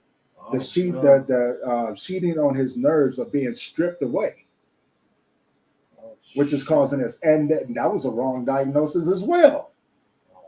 And they were like, he'd be lucky if he makes it through the night. So of course his mom and I flipped out. Fucking quit. Flipped out. And this lady couldn't understand why. It's like, did you not understand what you just said? Yeah. Right? Because that's some bullshit right there, dude. And I just remember, I was like, if my son don't come out of here, woman, I'm about to hurt you. Hurt some motherfuckers. I'm about to hurt you because of the simple fact of, you know, like you're not even listening to us. Yeah. Crazy part about it is when he finally came out of it, which he We went to the hospital, went to Children's that Friday or Saturday, and he ended up waking up early Monday morning. Oh. Yeah, he ended up pulling himself out of it, right? Oh. Now, the doctor comes in now, and he just confirmed everything that we were saying. He looks at everything, and she goes, well, we couldn't figure it out. He looks at it and goes, well, this is a typical clonidine overdose. Why didn't you guys treat him with this? And we turned around and looked at the nurse and did like this, like, and she got nervous. It was like, oh, no, you're paying for this. Yeah. You're paying for this. Fucking big time. Like, yeah, you can't go around doing that stuff to people, man. Yeah, y'all just treated my kid as if he was a guinea pig. Yep. And then you guys are like, oh, whatever happens, happens. Yeah, and then you right. misdiagnosed him. How? How? That ain't right. Right? You know, I'm pretty sure you've experienced stuff like that as Well, well. I mean, sort of. I was kind of thinking that right now. Did you know that we have the fucking coroner? Okay, so the coroner called me whenever Sarah died and told me, yeah, she's still alive on the table. I'm like, you're the coroner, asshole. Shouldn't the ambulance or the hospital be calling me? You're the coroner. And you're telling me, no, man, she's still there. I'm like, what the fuck? Like, it was a twisted story. Well, Yeah. Well, check this out. You know how it got a little bit worse, man? So this cat, and you're going to trip out, too. His name was also Tony. Oh, geez. So what had happened, man, is as she was crying for help, you know, and saying that she needed, you know, help, and this motherfucker just would not do anything for her. He finally came in, and he was dropping Oxycontins down her throat. Oh, geez. Yeah. So what had happened was that is what caused a lot of her aspiration, because he wouldn't help her, you know. Mm-hmm. So yeah, she choked to death on her own blood, but he kept just giving her Oxycontin after Oxycontin after Oxycontin. And she's laying on her back, dude, and she's choking these fuckers down, and he's pouring vodka down her throat. Yeah, pretty fucked up. So he got brought up on murder charges. Well, yeah, that's exactly what that is. That's murder. Yeah, he got caught up on some fucking murder. I'm gonna start shading dude real quick. I'm gonna make all this nice and clean. Okay. So yeah, he got chopped up on some fucking murder charges. And one of the most really strangest things was that, so he wrote us all a letter, man, and he had a family picture of all of us right there, and he had it on his cousin Michael's desk, and he wrote us a letter. This is after Sarah died. He actually came to the tattoo shop where I worked at and gave me her blankets. And he was nervous, man. He was crying. He was like, Mike, I'm so sorry. I don't even know. It's like, you know, man, just fucking whatever, bro. But I started thinking about on his side of things. I'm like, damn, man, he has got to be just fucking busted over this. I wasn't there. I can't be the judge. I can't tell what the fuck happened. Right. You know? So they acquitted him from all the murder. Yeah, like, because that's just mean. You know, you're not just gonna be like, "Hey, motherfucker," Yeah. you know, you killed my sister. Like, that's not something that you do. But they pulled off all the charges from him because they were like, "No, this is a fucking unsolved murder," but it was definitely a murder. And I'm gonna just club up here really quick. I'm gonna get these ones off. He wrote a letter. And he had our family picture, all of us. I think it was like a Christmas picture or something like that at one point in time. Whatever it was. And yeah, dude, he told us how sorry he was. And he was like, I promise I didn't do it. He's like, I wouldn't hurt you guys. I love you guys. I love my wife so much. And he's like, I'm sorry. I gotta go. And he took his cousin's fucking 9mm and fucking stuck in his mouth and fucking blew his brains out after he wrote this letter to us and had the picture of all of us right there. He just sat at the desk and had the picture propped up, wrote a note, and just Damn. just fucking offed himself. And I know all about those weird situations, man. You know? I do. How we looking so far? Man, You digging it? this is beautiful, man. Yeah, I'm really digging it. Well, we're still gonna thicken up some lettering. I'm gonna put some other, because I like the little italics. See, I'm trying to figure out what's up with that C, because I want to make that shit fancy. You know what I mean? Okay. This is for your brother, man. This is for, you know what I mean. So I'm like, all right, I'm gonna fuck with this. But are we happy so far? I'm very happy. I mean, well, How you rocking? I'm digging it, man. I'm just trying to figure out more shit. Because I'm trying to cover up what was there. And you know how Right. old ink spreads. It's Oh, like, yeah. Like, look at this, dude. This was done with a 3-liner. Look at that. Looks like a 14-round shader now. You know? I'm like, fuck, dude, really? But yeah, you know what I mean? So it's spread. So, like, that's how, I mean, look at yours. Yeah. That's your ABC Oh, right yeah. there, dude. So, yeah, it opens up because as we age and that, you know what I mean? Mhm. So your body's trying to disperse of it is what's going on. Right. But so then you got to crisp up that shit, make it clean, real pretty. So, But and it was also done with a needle. Oh yeah, that's old school as well as Sticking, this one. bro. This was done with a needle. yeah, that's sticking, folks. Yeah. That's some old school. That shit was right there. it's not a That's fact. joint shit, dude. The original of this one was done with a needle. This one was actually done with a needle. This one was done with a needle. Just a little hand poke. Right. Yeah. Thank you, brother. So yeah, that's what we were rocking with. Nice, As a matter of fact, the best one I ever seen done with the needle was this one. And it, Yeah. my youngest daughter's mom, she put this one in there as well as tattooed this one on me. Oh hell yeah. Yeah. See, I want to get to that, dude. I want to make that fucking better, bro. Because I don't know, man. It's something cool to keep. You know, but dude, you can change it as different memories. What Right. you do. That's true. That's true. You know what I mean? But the placement is kick ass, just like you're 34, dude. Like, I don't know, like, I'm gonna watch what I do that. I'm gonna at a later date. No, dude, I already see an hourglass on that, just because of the way that it's shaped. I'm like, Right. dude, that's a fucking hourglass, dude.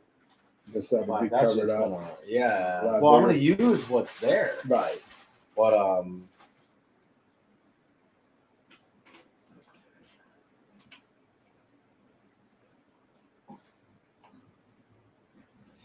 So do I get to say something? Yeah.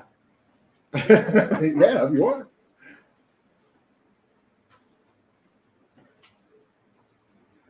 You know who I'm talking to. You know, girl, you know who I'm talking to. I just want to tell you, I'm glad you're watching and I love you.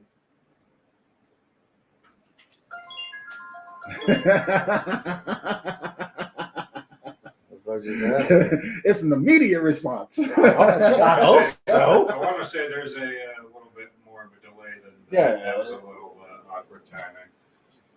Was it? Yeah, it was. All right. Yes, all right. That's my mama. Instant gratification. I told you, Right, bro. instant response. Motherfucker. What? Hopefully, she's enjoying it so far. Oh, man. dude, but when she said, she's like, I'm watching right now. I'm like, shit, bro. Watch right now, my love. All right. So what were we talking about again?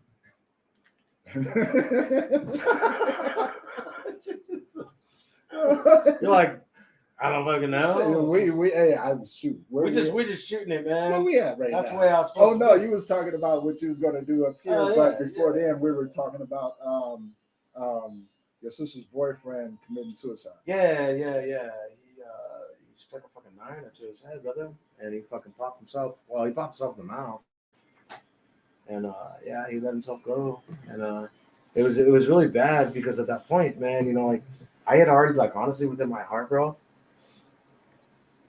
I don't even know how to even say it, but I mean, because for a very long time we thought that he had something to do with it because he did, Right.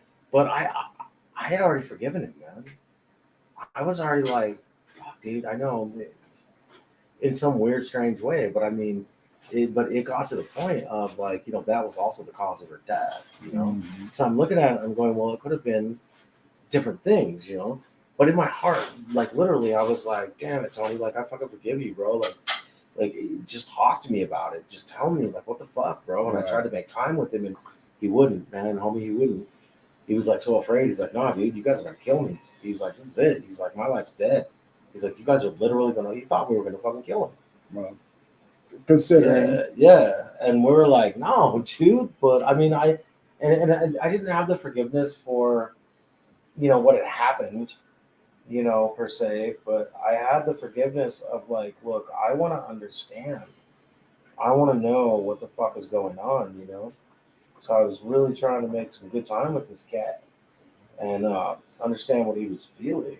And he got rid of himself. And I know all about that feeling. You know all about that feeling. Yeah. Yeah. I've gotten to that place. I think mine was a little bit different. I just completely gave up. Yep, me too. And I've never had that feeling before.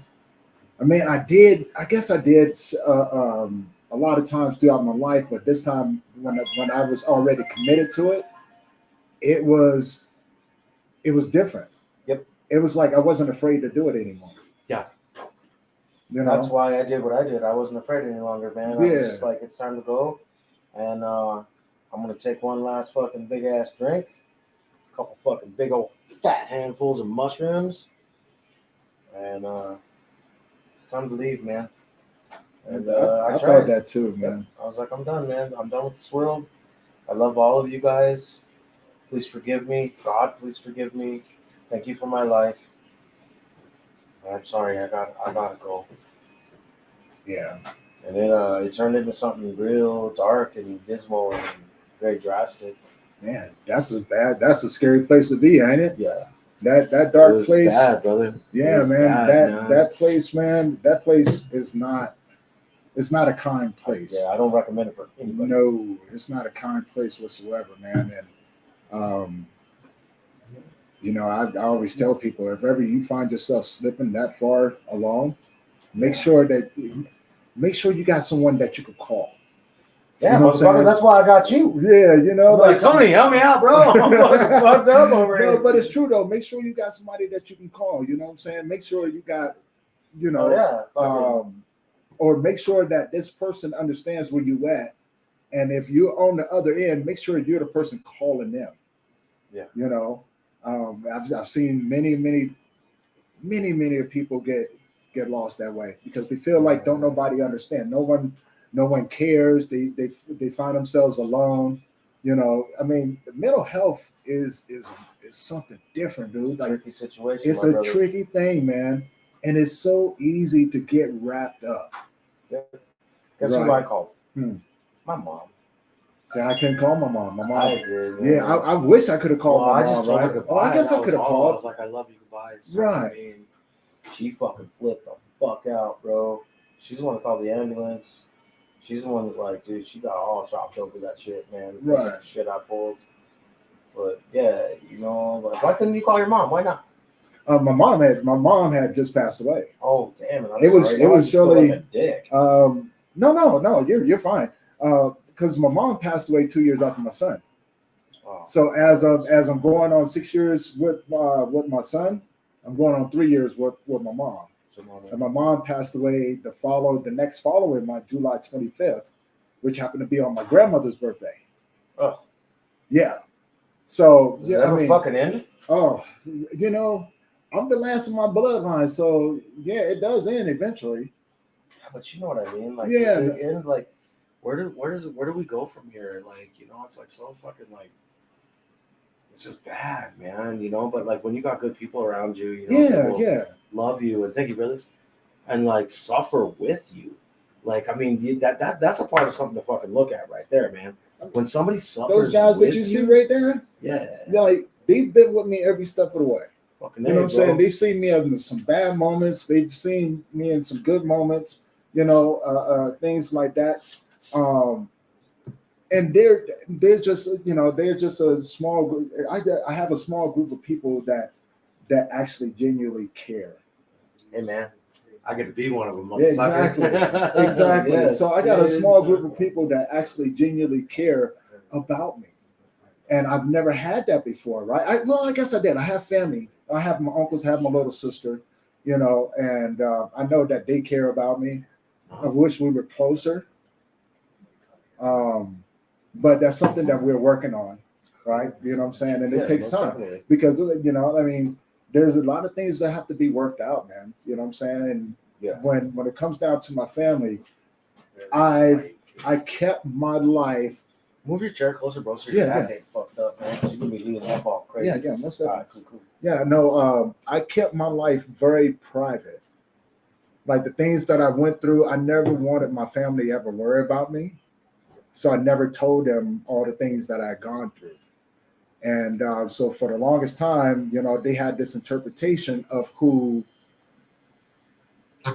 I used to be, Yeah. but they didn't understand that the person that was in front of them had a long history of violence. Yeah.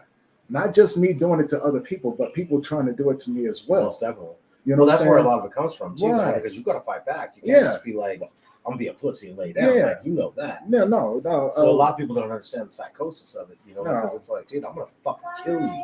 Well, Like, you know? by any means necessary, right? Yeah, You know what I'm saying? By they'll be any like, means "Yeah, man, necessary. I'm here to kick your ass." Like, really, motherfucker? Yeah, well, I'm here dude, to I kill got. you. I've had many people come up and be like, "You want to fight?" I was like, I wouldn't. "Yeah, I wouldn't. I do want to fight." And they I would just never look fight at me, this right? guy. I would never fight this guy. But they would just look at Oh, me and no. go, "Hold on, that was too fast." I was like, "Was there supposed to be a hesitation?" Sure. You came up to me saying that you want to fight. I want to oblige. Fuck that, dude. I'm sick that. I'm sick that day, bro. I'm sick that day.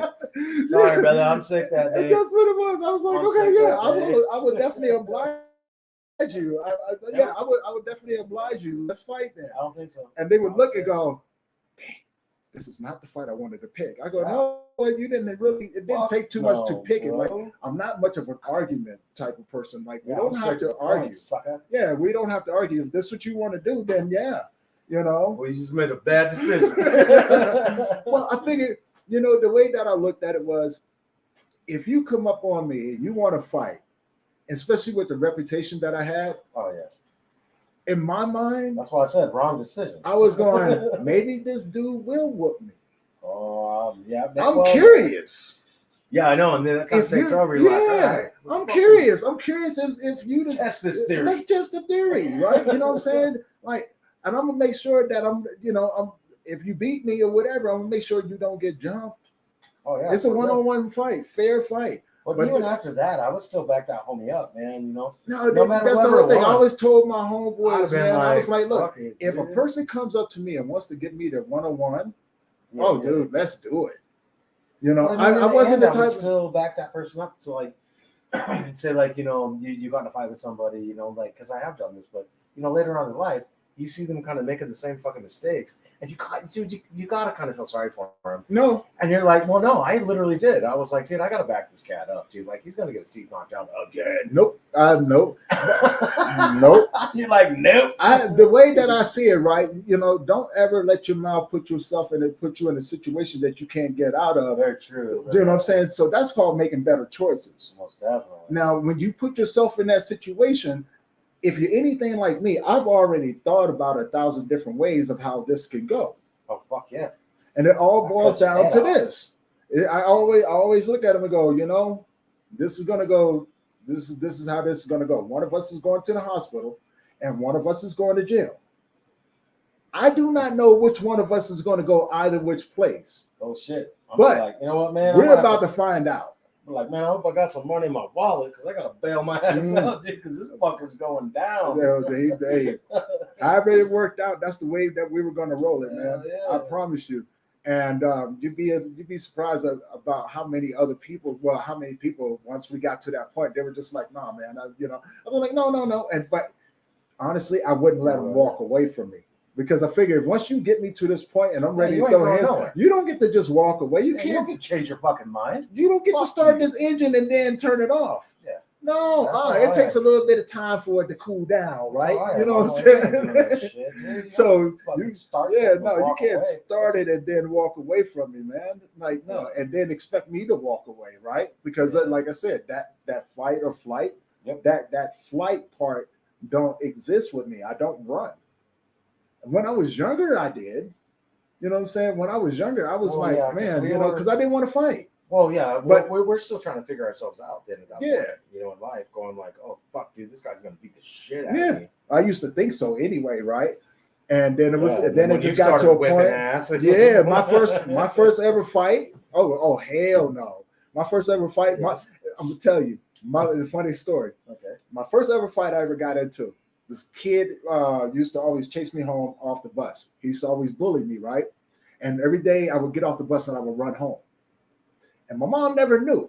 And this used to go on for a majority of the school year, right? Okay. And one day, I was like, all right, I am going to run home again, right? And this dude was like, you know what I'm saying? We're going to fight. We're going to do this, that, and another. And so at the end of the day, I ran home, right? I ran into the house and I ran upstairs and threw my book, threw my bags in my room and everything else. And my mom is like, I ran past my mom. She looks at me. She goes, excuse me, come here. She was like, what's wrong with you? I was like, nothing, mama, nothing, right? So I'm already trying to backpedal out of this You're because already lying, motherfucker. well, I didn't know this kid was going to come to my door. Right. I didn't know he was going to come to the door, you know, and there's a knock at the door. My mom looks at me and she looks at the door. She goes, who's that? I was like, I don't know. Yeah, he came to my house. He knocked on the door. This man, this kid was very respectful. So my mom opened up the door. She goes, yes, can I help you? And the kid was like, yeah, I want to fight your son. Simply put, just like that. And my mom goes, okay, I'll be right back. So she closed the door. She comes in there. She was like, did you just run home from him? I was like, yes, ma'am. Yeah, She was like, oh, okay. Well, I'm going to tell you right now, I don't raise no pussies. oh, That's yeah. exactly what she said. She goes, I don't raise no pussies. So Yeah, you got right. one and two choices. You can stay in here with me, Beat his ass, or I'm gonna beat or I'm yours. gonna beat your ass. And I did like this. I was like, well, shit, I know I'm not gonna stay in here with you to get my ass Damn whooped. right, I'm going man. outside. So I jumped through that door, man, and beat the holy crap out of Good. this kid, man.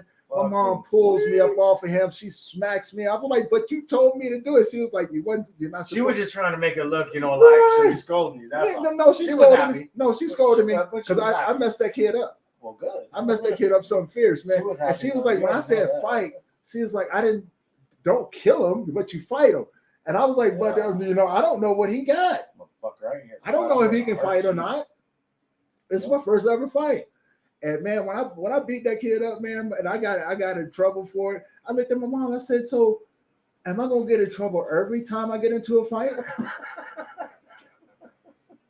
Like, you know, I'm pretty sure at some point I'm supposed to defend myself, right? You're like, what the fuck, bud? Well, I got to get my butt whipped, and I'm not even the one who started. Like, remember, I was the one who ran home. Oh, I didn't do shit. Yeah, I didn't do nothing. Remember, you told me to go back out there and fight him, right? So yeah, I got my butt whipped behind that, and then but that's all right, man. you know, but I get it though. Yeah. I get it though. That was the first of many fights, though. Oh, I'm sure. I'm sure. Fuck, I wouldn't fight you. First of many fights, dude. I like to fight, but I wouldn't fight your ass. Oh, dude. man. Like, nah, I'm good, man. I'm sick that day. You know, I used to Yeah. have that fear when I used to look at people like, man, you know, especially big game banging. And Oh, I'm yeah, pretty yeah. sure you can relate to this too. Oh, yeah. big You time. know, getting into just crazy fights. Shit that you didn't even fucking know you were even part of Yeah. All of a sudden you get punched in the side of your face, looking at people like, okay, for no fucking reason. who just hit me? As a matter of fact, I don't even ask who hit me anymore. As soon as it happens, I'm like, all right, I'm just throwing punches right now. You have to. And whoever You ain't got I no damn hit, choice. Yeah. And then Yeah, find I'm out not later sure, on, bro. like, you know why that dude hit you? Like, no. Yeah, I beat up his buddy the other day. right. Like, I had nothing to do with this. Yeah, like I don't even fucking know you, bro. And you popping me in the Yeah, fucking popping head. me in the face and carrying on. Like, this is not, I don't, no, you just can't go around doing stuff like that. I'm gonna have to punch you back. It's fucking white people, bro. Sorry. You knew I was gonna throw that shit in there somewhere, homie. Sorry. But not sorry. Just fucking around now. Oh my God. Watch, we just lost like all kinds of fucking like. people that were, like- Hopefully like- they're laughing. They better be. They're like, Fuck you. I'm not tuning in anymore. Hopefully they'll laugh. I promise I'm not prejudiced. I really. My lady's white. She's fine as fuck. I don't even know the train of thought anymore. You're like, No, I mean, people that watch our show, they know that it's all a lot of fun and games. You know, hell yeah. Man. you know, no, that's something that we don't tolerate. Is that right there? It's the racism, you know. Oh, But yeah, joke about it. yeah. Have fun with people Well, as just long as you're being around the fun right and people. laughing. Right, That's you know. I mean, dude, I'm half white. That's why I started laughing. That's exactly why I started I laughing. can talk about this, bro. But you know, and everybody thinks I'm like Korean or like Japanese and shit like that. They're like, he's Japanese. Like, you don't even fucking know me, bro. I think people walk up to the store, bro, like in the store. Like, okay, so what would you think about this, bro? If somebody really looked at you, like with a serious look on their face, and they're like puzzled, and they're like, "What are you? What the fuck would you say?" I'm like, fucking human. I The mean, fuck are you, dude? honestly, that's all I could do. No, you know, I've had people ask me that before, especially when I was bigger yeah, and everything. They go, "What are you?" And I look at them. I go, "I'm the Tony. Fucking hey, dude. I'm the Tony. That's all I am. I'm just the Tony, right?" Fuck, I'm a You know. champion. And then one guy, he called me a specimen. What? Yeah, I You was didn't huge. beat his ass? Oh no, why would I whip him? It was a compliment. Okay. He didn't have any. Well, I mean, I was That's almost kinda like, 300 wait a minute, pounds. man. You know, but you got to remember, you see how big I am now. Yeah. Okay, can you imagine twice that size? Oh yeah. You know, at 300 pounds, so well, a little over twice that size. I was huge, and I was nothing but muscle. So my shoulders was huge and everything else. And he was like, "Jesus, I've heard about you, and seeing you in person, you are a specimen." And I looked at him. I was Oh, okay, like, I get "Yeah, you. yeah." And I just looked at him. I was Alright. like, "I don't think I've ever been called that before." But hey, I mean, that's cool. But okay, I like that anyway. You know, let's do it. And he actually turned out to be really cool. He really Nice, did. man. It was just his approach. Yeah, because it was Um, kind of off put. You don't know what the fuck's going on. So. We knew what was going on. I had met him in passing Okay. a couple times, but never really been around him for long periods of time. Almost definitely. And so he was doing some work at his house, some drywall work at his house, and I ended up going over to help out the guys and everything. And so he got the actually chance to see me in a tank top and everything. And he was just like, "Holy crap. You really are special." He goes, "Holy crap." And I just looked at him. I was like, "What?" He was like, Like, yeah, motherfucker, I ain't no little pussy. "Yeah." He was like, "You're freaking Oh. huge, man." You But know, how cool is that, though, man? I thought it was cool, man. Well, yeah, I really like, did. Trip motherfuckers out, dude. Well, I guess so many people, even now, even at the age that I am now, they automatically want to test me. Yeah, I And wouldn't. I'm like, I'm in my 40s. I I'm almost wouldn't, 50 bro. years old. Shit, motherfucker, I'm older than you. I know, yeah, just a little bit. This is bullshit. Uh, You hearing this? I heard it all. I'm telling y'all right now, I heard it all. Y'all heard that? He was like, "I'm older than you." See, this is how it all happens. He go try to beat me up later on, and I'm gonna have to run. And so I need y'all to, if something happens Fuck to him, me, dude. He's full of shit, dude. He's full of shit. Just This so guy's y'all like know. 20 times my size, dude. Just so you What's know, a y'all, Jackie Chan Hold your ass, dude? do y'all see this? Do y'all see this? He's go Jackie Chan. Mm-mm. Mm-mm. He's go Jackie Chan me. Oh, I love you, I don't even bro. know why I got to be Jackie You're Chan. fucking, you're fucking awesome. I love you, bro. You're fucking He said, awesome, "I'm bro. a Jackie Chan you." I'd have to, dude. You're like 20 times my size. I'd have to be like all some sort of fucking. Well, everybody thinks I'm already fucking up on this, dude. That's why I was like, I'm just gonna refer to that. They're like, who's this lowrider Japonese guy? See what I tell you? I told you. Filipino, I puro told you, man. Filipino. How we feeling, my brother? Oh man, I feel awesome, man. Like, this don't bother me. Like I went numb. I went numb in the last. You get your endorphins kicking. Yeah, I in, went man. numb the last part of the letters that you were doing down there. Yeah. So honestly, I don't feel anything except for what you're. It's kind of fucking with right now. Yeah, and I don't even feel that. But it's not bad, huh? No, not bad at all. Too shabby. So you're gonna have like, go ahead and talk. Go ahead. Oh no, I'm done. Okay. So yeah, let's talk about running with the Sons of Saurus, man. I think. Oh wow. Yeah. All right, man. Because I know you So, said you got into a lot of stuff when you was running with them. Yeah, right? yeah. So Let's talk about that. I was never a son.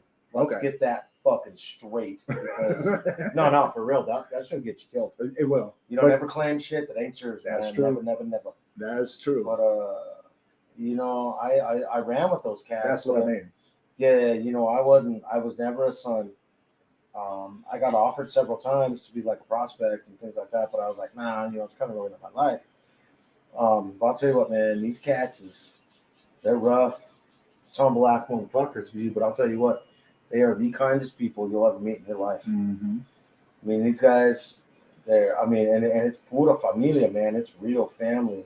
Yeah. It's like, dude, like we would have like these nights, man, and everybody would say, okay, tonight's my time at my house. So every motherfucker needs to show up here.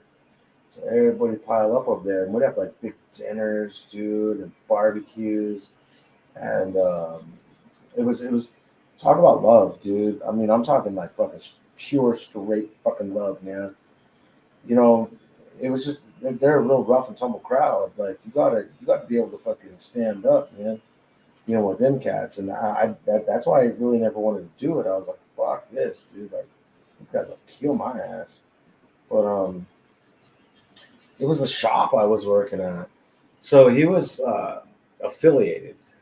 Okay. And we're not allowed to say the actual name, so No, you're good. Yeah, we're not supposed to say. Yeah, Like, right. We're not allowed to. Like that'll get you hurt real fast. Right. But it was the shop I was working at. It was very close and affiliated. I have known a lot of these guys, and they've been my friends since way before they were even that's what you were patch saying. members, man. Yeah, Way that's what you before were they were saying. even patch members.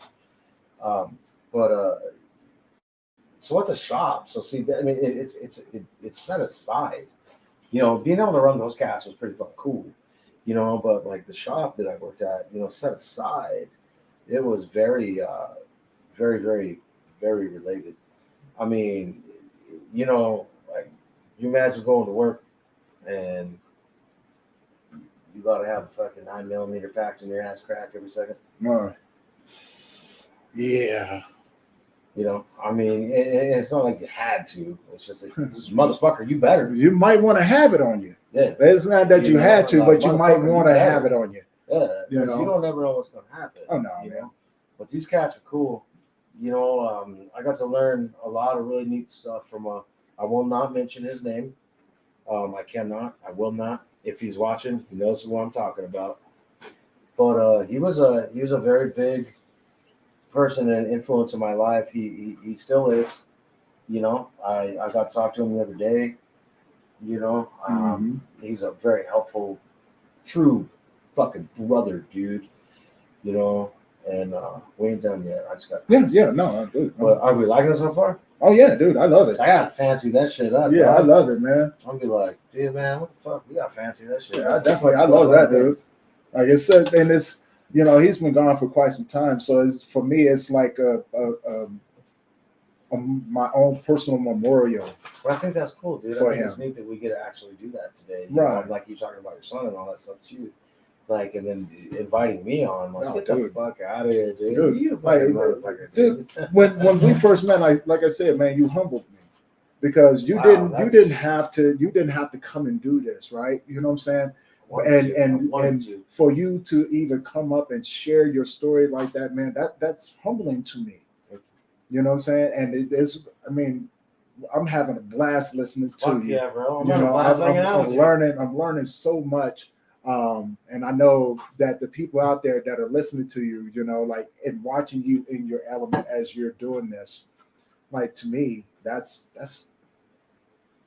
humbling. Say thank you, man. Like, yeah, awesome, brother. Because you're giving me something as well. Like you're giving me. I gotta say thank something, you, man. You guys are beautiful people, man. I don't know, like whenever I got to meet, Josh and Nate and you, it was fucking nuts, man. Like I was just like, Where does cats come from? Like, Like, what the fuck just happened, man? But they know that it's actually real. yeah, It's not bullshit. Yeah. It's not some little gimmick or schmooze or whatever, man. Like, it's like the deal, man. yeah. I mean, So it's nice to be able to be like around wonderful people. Right. That is just like, holy shit. right. And that's what we're all about, man. We're all about good vibes, being around great people, and like doing what we do. As far as the podcasting, all these little events and stuff that we do, we enjoy doing it. Honestly, we really do. Please don't ever change. And like one time I'll tell you how we all got here, man. Like it's crazy. Talking about the journey, right? You know what I'm saying? And you go on the path that you're doing and things like that. So I lost the feeling in my fingers, right? So I can't draw anymore. But see, now the crazy part about it is that just because I couldn't grip a pencil or a pen, it manifested itself in a different way. Oh, right on. What was it? You know what I'm saying? It came out through the podcast. It came out through the creativity and being around other creators. And we just wanted to do stuff that's never been done before. Well, I gotta say something about that really quick. I ain't trying to fucking like blah blah blah and be overbearing, but holy shit, like you guys are fucking. Like I never even thought anything like this actually existed, and then this is really straight me and you. Like this is fucking real, man. I told fucking Josh this too, man. Even Nate, he and I kind of had a small conversation about it, but I mean, like. Something like this it's different. And just like you just said, I've never seen it before. Yeah. We never had it. Something that didn't exist. Right. But for me to know, with all the bullshit I've gone through, all the pain, this horrible fucking divorce, all these terrible things that I'm going through, to be able to be around really good, strong motherfuckers, man, and we're all men. And it ain't no contest. It ain't no pissing contest. It ain't no who's stronger. It's not. Yeah. It's love, dude. What are we competing against? Yeah. You know what I'm saying? Like we all got here. Mind, yeah. Well, we all got here, right? You know what I'm saying? From the things that we've gone through. Yeah. And that's what Memories of Us is all about. It's about men being able to open up, be around other men, be supported. This motherfucker right here. Yeah, exactly. But that's what it's all about, because coming from a man's perspective, we don't get the opportunity to speak or feel validated because of what someone else may think about us.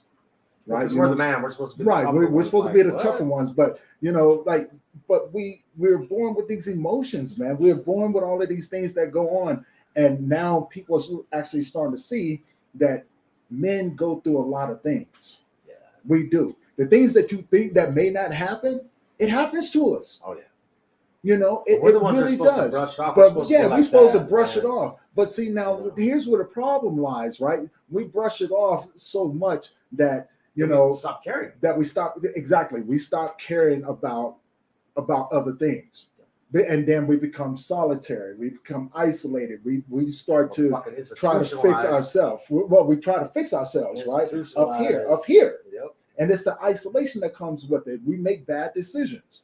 And so the people look at all of the things that we do when we're manifesting it, right? When it's manifesting itself, like the drug addiction or the alcoholism, or the homelessness, the anger issues, going back and forth to jail and things like that. Like no one really, they just look and see what they want to see. No one really goes, I wonder what else is going on with that man. Yeah. I had the same thought with something, and I just kind of want to elaborate on something. One of my things is, this is big for me, man. You've already experienced this, you've known it, and I know you know it, and you know it probably a whole lot better than I know it. Mm-hmm. And I'm sorry that you have to know this. I'm sorry I have to know this. I'm sorry everybody in the fucking world has to know this. But you know what? Like, you see a homeless person, and everybody is so mean. Yeah. They're like, fuck you, get a job, or here's 15 cents, or throw like food at them, or fuck you. Like, come on, man. Now, if they would stop and they would shut the fuck up and they would think, and they would say, this is somebody's dad, this is somebody's son, this is somebody's grandson, this is somebody's husband, and what happened to them that they have to be out on the streets, cold, hungry, begging, embarrassing themselves with stupid little signs, man. Yeah, there's a bunch of punks, man, that just panhandle and shit like that just to get, Right. you know. But I mean, at the same damn time, like, what happened to this person in Yeah. their life? And nobody wants to think about that part. Everybody's just like, fuck you, get a job. Like, hey, You know man, I'm those- sorry, like, I don't drive a Lexus and I don't have Right. 20 Right. G's in the bank. Fuck you, dude. Dude, You know, like, when I can only speak from when I was homeless and things like that. When I was homeless, I avoided people. Yeah. I really did. it's a Coming shame. from an area where I was gang banging, selling dope, had money all the time, Mine to was just shame, dude. lose it. Yep. Yeah, mine was shame. Shame. I mean, I couldn't go back to the hood, right? You know what I'm saying? And I had started going into the homeless stage while I was in the hood. So even the guys in the hood that was looking at me, they were like, "Oh man, look how big homie, man!" Like, and none of them offered to help me. Nope. And those were the same dudes, the Said, same "I got dudes your back." that saying that I got your back. But I was the one that whenever they needed something, I was always there. It didn't matter. So when they turned their back on me, I was like, screw it, you know. And when I walked away from everything, the agreement was don't come back to the hood, you know. And I had let all of that go, and from since that time up until I ran across another good friend of mine from some years ago, dude, it was horrible. I mean, people, man, when I tell people that it was so bad that when I pulled my socks off, it would take pieces of my feet with it. I'm sorry, man. You know what I'm saying? Like when Yeah. when I finally, you know what I'm saying, was able to take a God. shower Yeah, and man. things like that and get out the underwear that I was in and all of these different things, you know what I'm saying? I mean, my clothes stood up by themselves. They were so hard and crusty because I hadn't been able to take care of myself. Yeah. Right? You know what I'm saying? And it was just like I'm walking everywhere. Same shoes. I mean, my shoes had holes in them. I only had like I didn't have much left when I lost everything the last time. That was it. I only took what I had, and there was nothing else left. And so I never panhandled. I never panhandled, right? And it was just like every day, man. I'm walking past people and people just look at me, turn their nose up. So I knew not to talk to no one. Yeah. You know what I'm saying? Well, my thing was it was the shame it's because it forceful had happened. shame. Yeah. It's forceful Yeah. shame.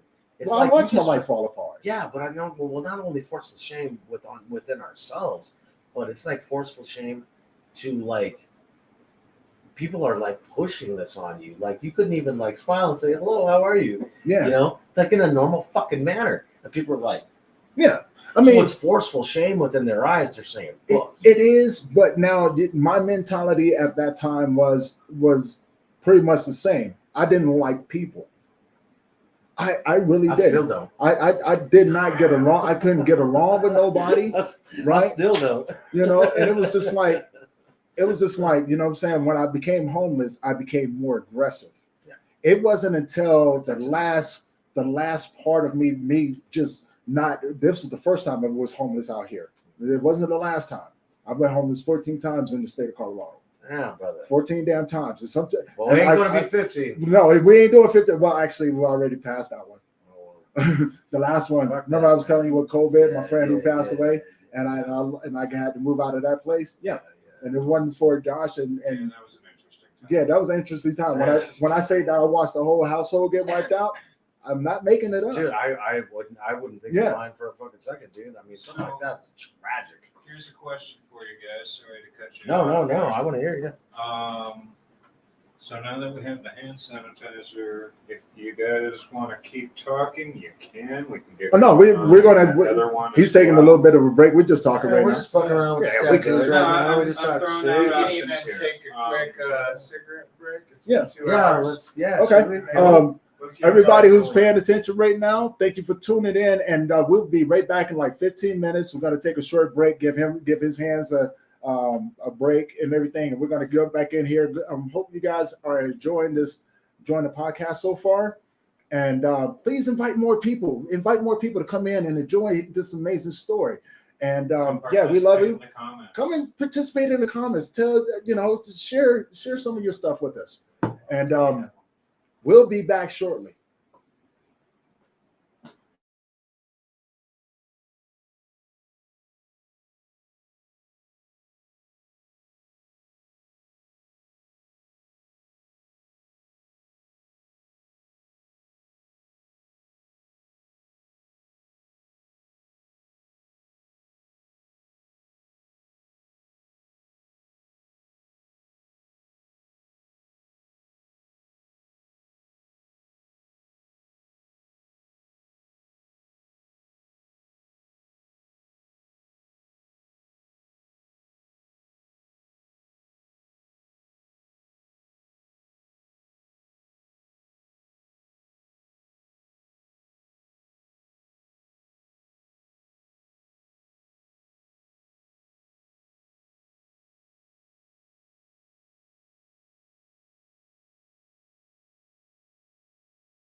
All right.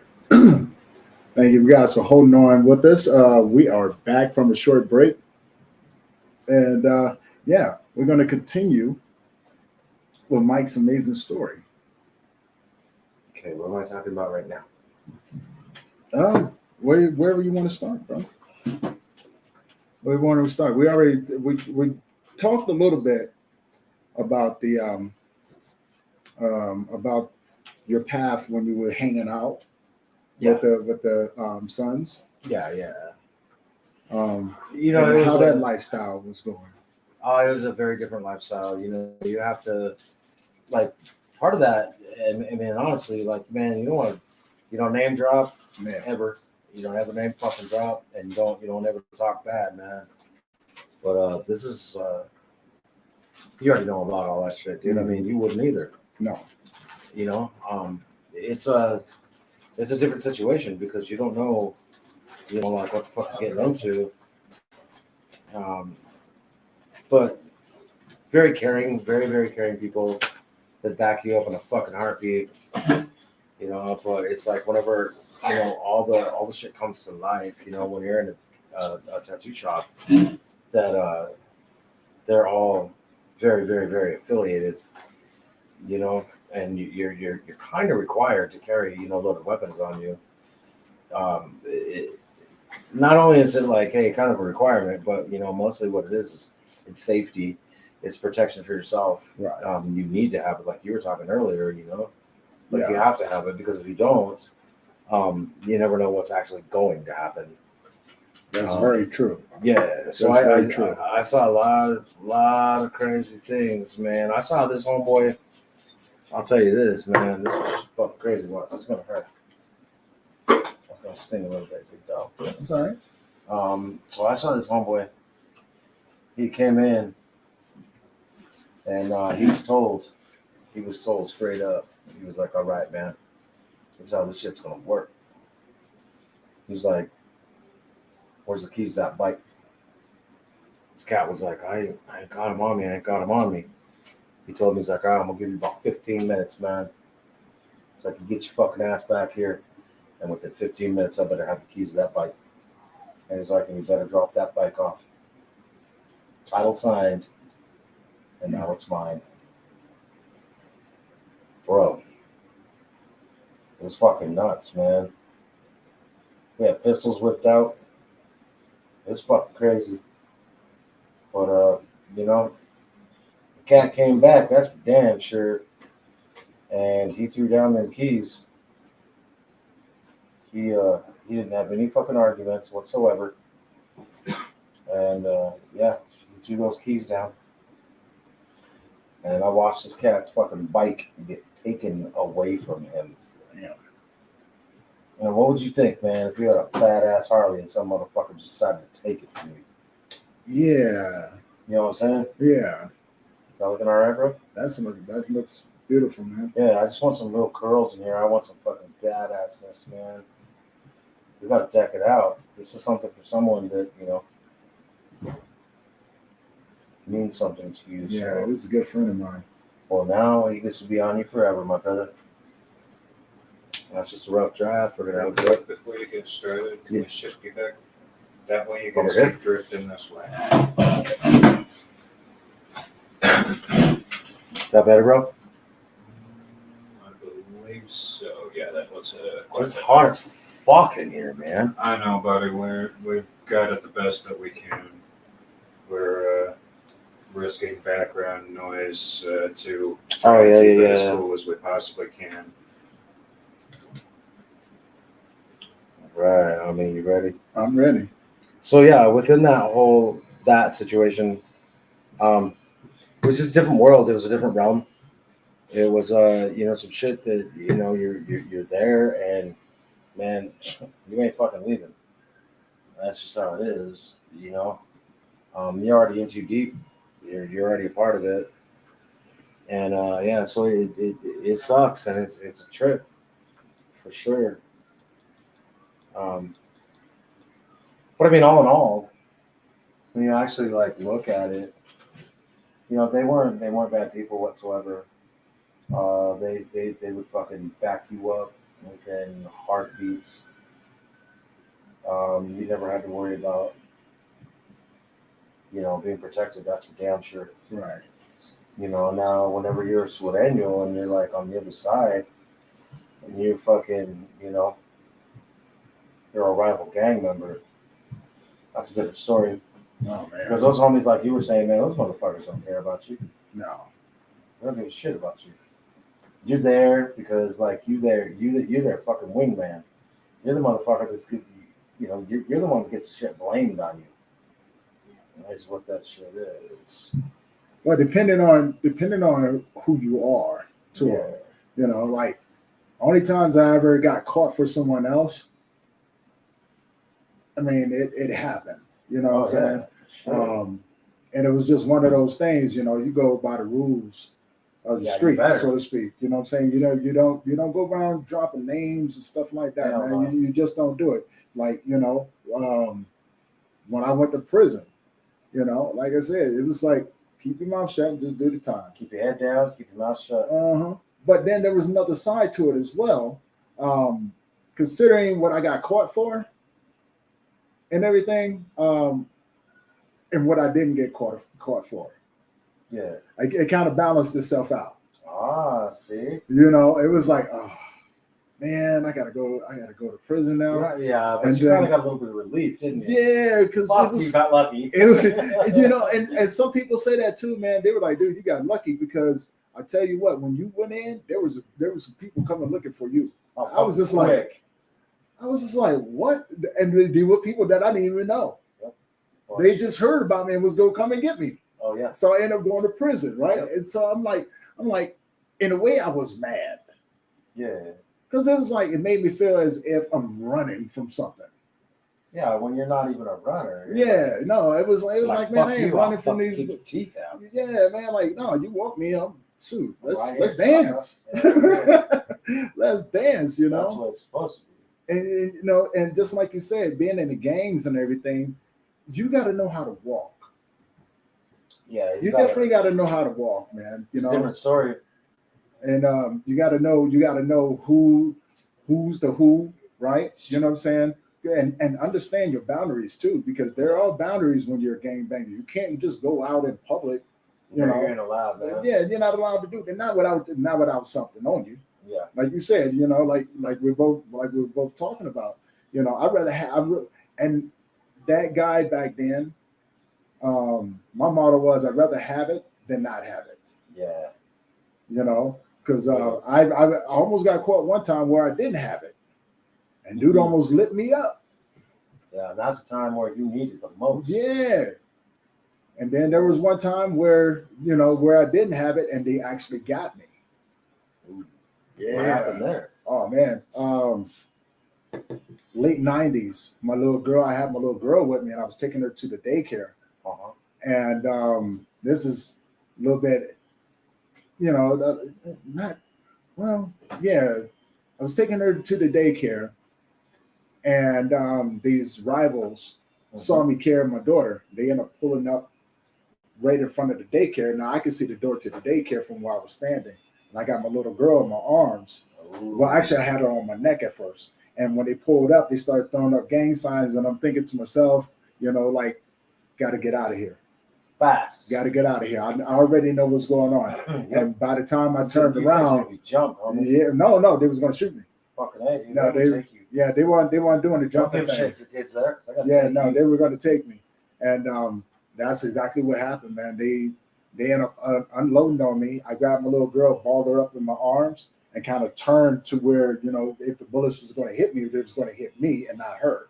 Oh, yeah. And so, that's exactly what I did, too. I was like, yeah, I got to cover up. I got to make sure. Yeah, they got me. They got me pretty good, too. Damn, dog. When they got done, they thought I was dead. I ended up getting up and walking over, taking my little girl to the daycare. And I dropped her off at the daycare, bloodied and everything. They was like, oh, my God. I was like, call CPS. Yeah, tell them to come get my daughter. It was like, I was like, because I'm not letting this one go. Yeah. I am not letting this one go. Well, you can't. And I went home, took a shower, changed clothes, and called up one of my partners, and I woke up in the hospital. They had little plugs and stuff in me. Oh yeah, for real. I was like, and I was so mad, man. I was so mad. I was just going, wow, man. Like they got me. But you know what, man? That's all right.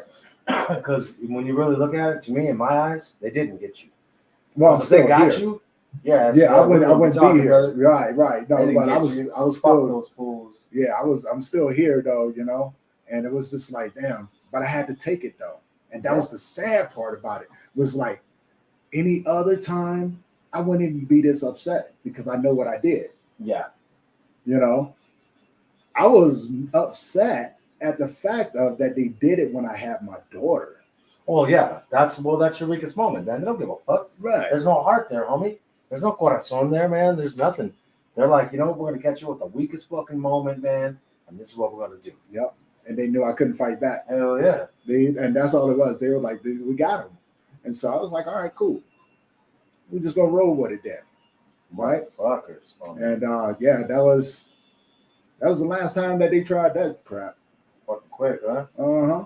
Oh, because I ended up leaving the hospital after they shot me up and pissed everything. off. Y'all was mad, dude. Like I'm waking up, I'm looking at my homeboys. I'm like, where's my clothes? They was like, they had to cut them off here. I was like, what do you mean? I got this catheter in me and I got these IVs in me and stuff like that. And I'm looking around and I'm mad. That is, man. I was so mad. I told my homie, he was like, "Don't even worry about it. I got your clothes. I got you some other clothes, man. We brought them up here." I was like, "All right, cool." So I ended up dipping out the hospital. They were like, "You can't leave." I was like, "I'm leaving, man. Like you don't understand." Like, what do you mean? Watch me leave. I pulled out everything, man. Pulled out the freaking catheter and everything. That was painful, right? Right. And then next thing you know, I was just like, "Oh, you bastards, man." And that's all I could think about. And then the homies that I was with, I thought those was my ride or die dudes, right? And I was like, dude, let's go handle this. Yeah.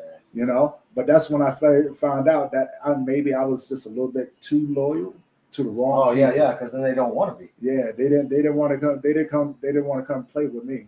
Yeah. And so I was like, all right, well, since I got to do this on my own, I'm done with y'all, man. Yeah, that's kind of how it is in like relationships, bro. Like you know what I'm saying, dog? Like, oh, I guess I was a little too loyal. Like now you don't want to play, motherfucker. Yeah, now you don't want to play. Like, yeah, man, but you know, lessons learned. You know, like I said, man, it's part of that journey of becoming who we are nowadays, right? Yeah. You know, and you know, and yours is pretty similar to that. Well, I don't know about the shooting part, but yeah, I mean, I don't know. Yeah, that part wasn't, you know, but I mean, honestly, man, to be honest with you, man, I'm glad your ass lived. I get to fucking tattoo you. See, I get to hang out and fucking talk some shit to my homie. Fucking, I love it. I think it's fucking dope, dude. Watch, dude. Check it out now. Yeah, fucking graffiti the shit out of this. I see that, man. That is nice. I'll make this motherfucker sick, dog. Play no damn games. I love it, man. This is all freehand too, dude. I'm just fucking drawing on you, dude. That's all I'm doing. Told you, talented person, man. Talented individual. Thank you so very much. Very talented. Very lot to me. Am I gonna talk to my old lady on the phone at the same time? What? So you got into drugs and stuff as well, right? Yes, I got into a lot of drugs. I was a heroin addict for a very long time. Now, how did that come about? Okay, so I was working at this tattoo shop, man. And this girl, I can't remember her fucking name, man. But this chick looked like a damn, like for real, homie. She looked like a fucking vampire, bro. Like for real, like she was just pale ass skin, you know, and you know.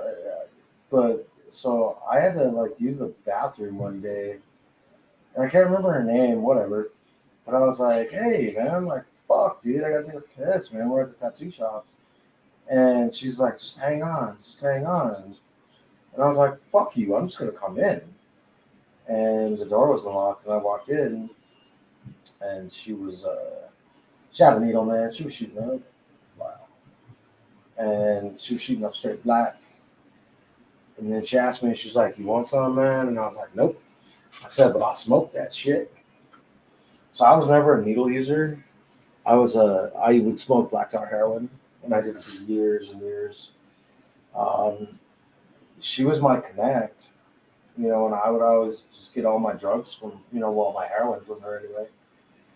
But yeah, I started getting into that. It was a very crazy, euphoric feeling, like something that, like I can't even understand like how it felt. It was so amazing, but having that feeling and knowing that it's right there and so easy to obtain, scared the shit out of me.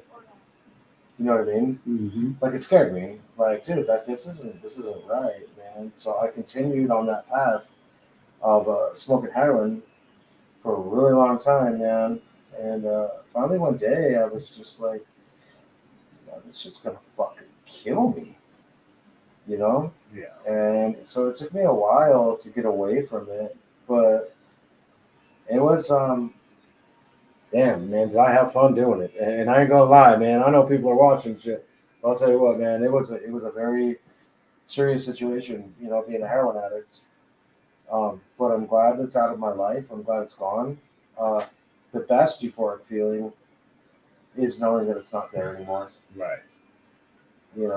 Just knowing that I don't have to deal with it anymore. But yeah, it was an extreme serious habit. Lots of money. Yeah. But I jumped that shit, man. Everybody says, heroin, you ain't never gonna get rid of it. I was like, fuck you, watch me. And I did it. And that's one of those crazy things, man. If I can jump out of heroin, if I can jump out of crazy shit like that, man, I can do anything. There you go, man. I can do anything, my dog. There you go, man. It's willpower, man. You have to want it. You have to want to not do it. Yeah. And I think like I never went down the drug path, right? I mean, You're the biggest lucky, thing I man. ever You're did was, lucky. I tried acid a couple times, realized that Fuck wasn't that. for I hate me. acid. Yeah, Fuck that wasn't for That's me. Not fun. I was 100 times violent on acid. Ugh. And people was like, you shouldn't. I was like, yeah, you're absolutely right. I shouldn't be doing that Yeah, because it's bad. yeah, no, that's crazy. And then I tried mushrooms. See, I'm a mushroom Right. fanatic. Yeah, I don't see, need some mushrooms. I'll do mushrooms here and there. I don't do them all the time and stuff like that. But Right. like the feeling of connecting to the universe. There's wisdom inside of it. Almost I believe, definitely. right? Like every time I've done it, I've come back with new knowledge. Like, holy crap, I didn't even think Well, it about opens this. your mind. It opens Right, right, and that's what I never knew that before. I For thought you, people was just yeah. doing it just a trip, But I wasn't much on hallucinogenics though. Right. Heroin, never even, not even once. not even once. Yeah, it was crazy. Yeah. Man. Being able to do, having it so easily accessible. Motherfucking Loveland, Colorado, and I can go literally give me 3.5 grams of fucking black tar heroin in like fucking 45 seconds. Yeah, see, that's crazy. But I can't say nothing because okay, so when I was out there and I was dealing drugs and everything like that, I was dealing crack, right? Oh yeah. And it wasn't nothing for me to go right next door and go get an ounce and drop it up and sell it, right? And that's another drug I've never tried. I've never tried coke. I've never tried crack. I've never tried any of that. Coke addict too for a long time, man. Yeah, cocaine addict. I just never had the desire to do it. I really didn't. And I guess that came from some old school cats that I used to hang around with. They were like, "Dude, if we catch you doing this, like it's going to be bad." And I was just like, and I knew. And then when I seen what they did to one guy who was actually got hooked on it, right? Man, they treated him so bad. They were like, "He's no good anymore." Yeah. Might as well mistreat him. I was just like, damn. Well, yeah, that was the quickest, easiest way to do it. Right. It was something, so fast that you could just get rid of. Mm-hmm. But also to treat others like they just want anything. Yeah, and that's what it was like. I don't know you anymore. Like what? Well, that's what it was like. What the fuck just happened here, man? Dude, times on East Colfax. Woo. Yep, fucking Denver. Oh my God, dude. I hate Denver. Back in the early 90s, man, East Coast Facts was not the place that you wanted to go hang out at, man. I don't know. If you wasn't familiar with it, it was not See, the I used to buy place, all my man. fucking. I would go up there and buy crap. See, and that was what East Colfax was known for. I always go up there and eat crap. Yeah. You know, and it was just so easily, like I was saying before, it's just easily obtainable. Yeah. Like, I mean, all you gotta do is just be like literally whistle, and you'll have some fucking crazy bitch with a Yep. bag of crack right there. Dude. Yep. And she's ready to fuck you too, because she's a hooker. And you're like, I don't want none of that. I just want some drugs. drugs, you know. Oh man, and, you know, but Yeah. that's the crazy part about it, man, is that you knew everybody, and it wasn't what people thought it was, right? You know what I'm saying? You had your gang bangers, you had your pimps, and you had the hookers. Yep. And then you had the addicts. That Fucking drug dealers. yeah, man, it was like you watch all of this stuff, and you think in the back of your mind, like, this can't be real, But it is. but it is, Sucks. right? Like right in front of your face too, bro. Oh my god, dude. Like right there in front of your face. There ain't shit you can do about it. Nothing at all. And you just watching it going, eventually tomorrow, this is not going to be here. Yeah, well, that's why I did the whole like embrace thing. I was like, well, fuck it, I can't beat it. I might as well just join it. Right. And then I figured it out. I was like, damn, Mike, you're fucking stupid, man. Like, whoa, shit. Like, you're not allowed to do this. Like, you're not allowed to be a part of this, you know? Like, it's just, I don't know. It got to me after a while. I think it gets to everyone after a while, unless they're just a career criminal. Yeah. You know, I remember when I decided that I was done with everything. A friend of mine just got shot. She got shot like 5 times. What? Yeah, she got shot while she had her daughter. She was coming out of the house. No? Huh? She didn't live? No, she lived. She's paralyzed. Oh, but hey, she's alive. She Yeah, probably don't she's want still to be. alive. You know, and then shortly after that, her boyfriend killed her kid. Get the fuck out. Beat her kid to death. Broke her ribs, broke her, you know, like, dude, messed her all up and everything. And I was just like, oh, dude. And he was Serenian. Really? Yeah. Well, see, you know, that's one of the things I really hate, because my family is attached to that, and they're puro, you know, pure fucking sureños, man. They're like straight bloods, and they have this. Sorry, bro. Oh, you got They it. have this like really shitty fucking mentality, you know, of being like some poor excuse for a fucking person. I mean, that's what I always thought. I was like, damn, man, like you could do so much better in life. I think it was just part of the territory, though. Well, it was. Yeah, I mean, think it was part of the territory. And I say that with all due respect, because, you know, growing up around it and being involved in it and things like that, there was just some things that was just normal for us. Well, yeah, because I You mean, know? it's an everyday occasion. Right. Like you see a motherfucker getting wrapped up, dude. Whatever, dude. Fucking do your thing, man. Walk on by. Mm-hmm. You know, and be like, yo, fucking, I see you when you get out, homie. Well, and it was just like the police as well, right? You Yeah. know, like the police used to come up in there and beat the shit out of people, kill us and shit like that. Oh, yeah. And people would just look at it like this is It normal. was an everyday. Yeah, it was an everyday thing. It was nothing for us to see the police running up on us. You know, Oh, yeah. it wasn't nothing for us to be hemmed up by the police on a daily basis. Especially when you're fucking living in projects. Yeah, or living in out of motels, because I did that for a long time fuck, too. Bro, I just actually I was just doing that not too long ago, quite literally. Yep, quite literally. It's a- Living dude, out of it's fucking a- hotels, bro. It's a Not hard a good life, thing. man. That's a hard lifestyle, man.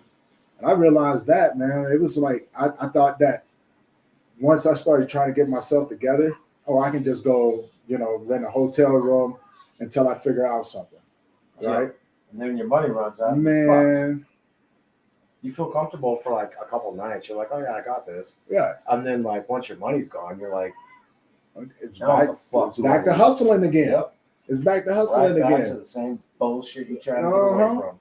And then it's a repetitive cycle. Yep. And that's all it is. It's a repetitive cycle that seems like it just doesn't want to end. Doesn't Right. won't. And you know, I've known people for a very long time who still lives that lifestyle. But I've seen people come out of it too. I You was know? the same way, dude. I was a thief, man. I would steal. I was like, well, you know what, man? Like, I don't have anything, and I really don't want to be a thief. But, you know, I would go to people's back porches, bro, when I was homeless, man, I hit like, condos, apartment buildings and shit like that. Mm-hmm. And they'd have shit on their back porches like laundry. They'd have like mats, like rugs, fucking shit like that, little barbecue grills. Oh yeah, dude, I'd snake all that shit up and I would go fucking make a camp. Okay. And I would fucking snag all their bullshit, dude. And I did that for a long time. Every time I was fucking on the outs, man. I was like, hey, I know where I can get my kind of, so to speak, quick fix. You know what I mean? Like, all you gotta do is hit somebody's back porch, man. See, I was more the aggressive type. Like when it really came down to, I think the second time I lost everything, oh, dude, I was so mad, and I had this mentality of, how is it that you're gonna walk around with that much money in your pocket and I'm broke? Yeah, exactly. I ain't got shit. Man, the nighttime became my friend. Oh yeah. And the weekends became my joy, my joy pot, man. Because I would catch those dudes coming out of the clubs and everything. Oh fuck yeah, man! Stomp them up real quick. No, I would see. I wouldn't stomp them up, and thank God I didn't ever have to shoot anybody neither. But I obtained a gun, man, and I was like, shit, I'm about to go get paid, man. And I went down there and started hanging downtown Denver at those little nightclubs and catch people coming out to their cars, and I would just walk up on them. And instead of pulling the gun on them, I would pull it on the person that they're with. Oh yeah. There's a reason why you with this individual. Yep. I was like, you're gonna give me everything you got, or I'm gonna shoot her or him or whoever it was. And they were like, oh my God. I was like, just shut up. Don't be causing all this. Yeah, just shut up and give me the fuck money, man. Don't be causing all such a strain. Let's not make this wrong. Just give me the money, and that way I can go ahead and move on about my day. Yep. You're gonna be mad, but I'm pretty sure you got more in your ATM. Yeah. And that was.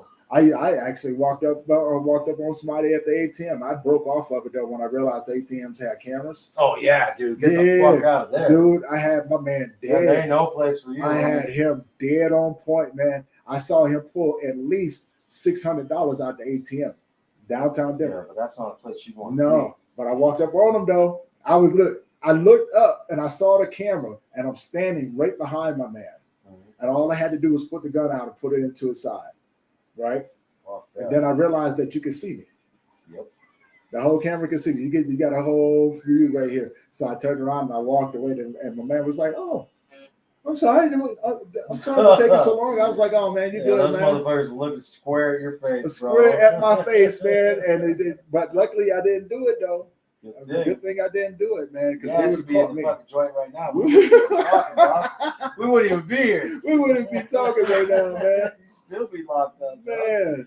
You still be in trouble, dude. That's a 20-year sentence right there. Oh, fuck it, if not more. Yeah, I've seen people get more. Oh yeah, man. Shit, man. One of my homeboys, dude. He's a weto, dude. He's a white cat, man. He's cool as fuck, man.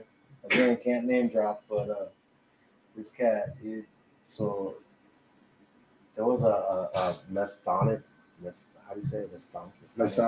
Masonic temple, yeah. Yeah. And it was just him and his homie, dude. They're all fucked up. And they picked up a fucking parking brick, the fucking big giant fucking motherfuckers, dude. You know what you park your car in front of? Yes. They took this motherfucker and swung it into a fucking Hindu church, dude. Jesus. Yeah, they were filmed. They got popped. Yeah, homeboy, he went down, dude, for a while because they called it a hate crime. Yeah. And all because it was like one of those temples. It was like just a religion. It was someone's religion. Right. So what they did was they categorized it as a hate crime. And poor guy, like I was in county with his ass, and before he fucking went straight, dude, I was like, damn, bro. He was like, I know it's a fucked up mistake. I'm like, dude, you stupid. Dude, I seen another buddy, another good friend of mine. This dude got a murder pinned on him. He can't make it up. His brother got railroaded. So not only did my one boy he got life plus 100 years. Yeah. Life plus 100 years. My other buddy, his brother, got 22 60-year sentences. How the fuck does that work? 22 60-year 22 60-year sentences. What would that even be? Dude, he had them all. And then he's like, plus life. Well, no, he did like this, like because we was up in county together, right? Yeah. And he comes in after his court case, man, and he's breaking down. He was like, man, they railroaded me, man. I was like, what do you mean? He goes, they gave me 22 60-year sentences. Get the fuck out of here. How does that even work? 22. And I did like this. I was like, huh? He goes, dude, half the stuff. He showed me his paperwork, man. He goes, half the stuff that he even charged me with, I never even did.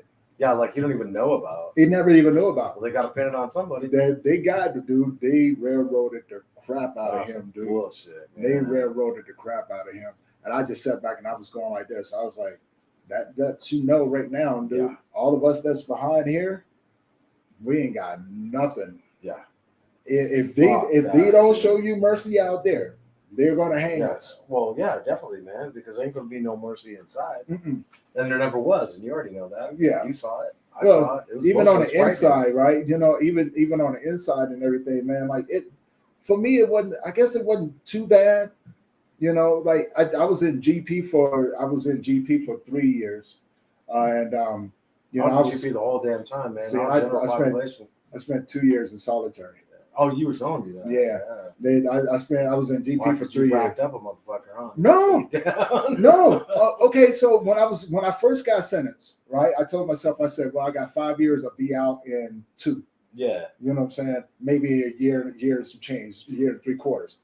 And when I went up for parole, they had slapped extra charges on me for bulldog and inciting a riot, things I never had done. So they denied my parole the first time. And so I go back in GP, and then there was a riot that broke out. I got blamed for it and ended up getting put in a hole. Yeah, I got put in a hole. Dude was like, I was like, okay, whatever. I didn't even fucking do shit. Let's go. Let's go.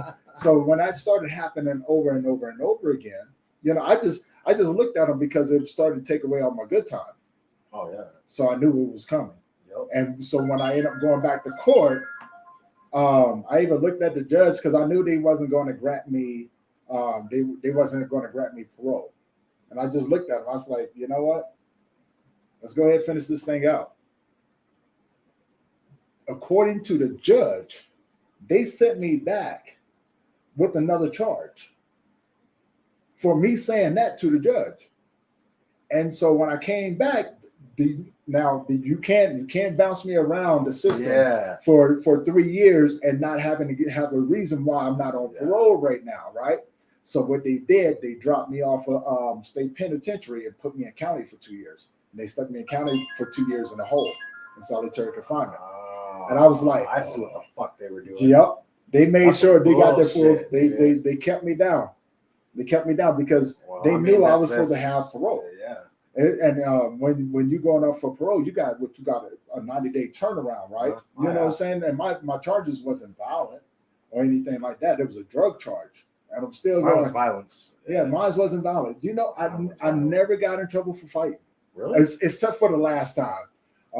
Except for the last time, you motherfucker. Except for the last Mine was always time, fighting, dude. you Mine was know. always fighting and drugs and stealing, dude. Well, you know, this But I don't last do that time, anymore, man. I'm yeah, like, no, I dude, wasn't trying to do this one. I really wasn't. But I got into a fight right up here down the street, man, about last year during the year before. What was it? It was what happened? Dude started talking smack because I didn't have on a mask. I just got off work and I was going to go on a call. That's what I was doing. I got off work at 6 o'clock. I got a phone call. So I was doing one-on-ones at the time. And so I was going out to go talk to one of the gentlemen that had called me. Sure. And I stopped off because it's 6 o'clock in the morning. I'd been up all night. And so I'm like, I need to get something, you know, so I don't fall asleep. So I got coffee, something to eat. And this guy just started coming at me, man, talking about this, that, another. And I looked at him. I was like, man, just give me 5 minutes. I'll be in and out the store. This man didn't have to say nothing to me. Yeah. You know, and then he started talking. He just kept it going, man, kept it going. And finally, I was like, dude, please leave me alone. I don't say please to nobody. Yeah, yeah. And he kept doing it. And I was like, I was like, dude, please leave me alone. Please. And he was like, he just wouldn't. And finally, I was just like, all right, you want it? I promise you, I'm gonna give it to you. You're not gonna like it, man. Yep. And he started talking smack again, man. And finally, I was like, all right, my dude.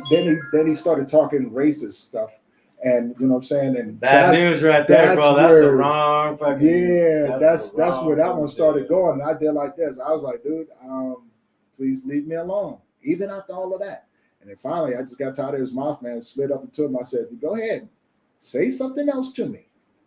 I'm gonna punch you dead in your mouth. Oh, fucking quick. And he opened up his mouth, and I left-handed him. Bam! Right in his mouth. And next thing you know, now I'm fighting this dude up and down the aisles. Yeah, that was. So did you get the fucking cops called on you? Or what? Yeah, he called the cops on me. Did they arrest you? No, I ran. Well, hey, I mean, you know. Fuck, hey, it's not like you're gonna wait around. You'd be like, hey, hurry the fuck up, dude. Kind of got shit to do. Yeah, but look, check it out though. Even though I ran, right, I remember because I'm heavier now, right? Yeah. I'm a little bit bigger now, and so the cops see me down the street, and I see the cops, and I'm going like this. I'm going, pew! So I cut through. I cut over through somebody's driveway, jumped their fence, and fell as I was jumping over the fence. Get up, go to another fence. I fall over that fence. I run across the yard. Were you fucked up? Oh, my shins were No, stressed were out. you like all?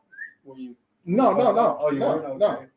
Because I could see that shit. You'd be like, oh shit. No, Oh, I couldn't jump my big butt across the fence. Okay. Every time I did, my foot would hit the top, and I go tumbling across the other side, Yeah. right?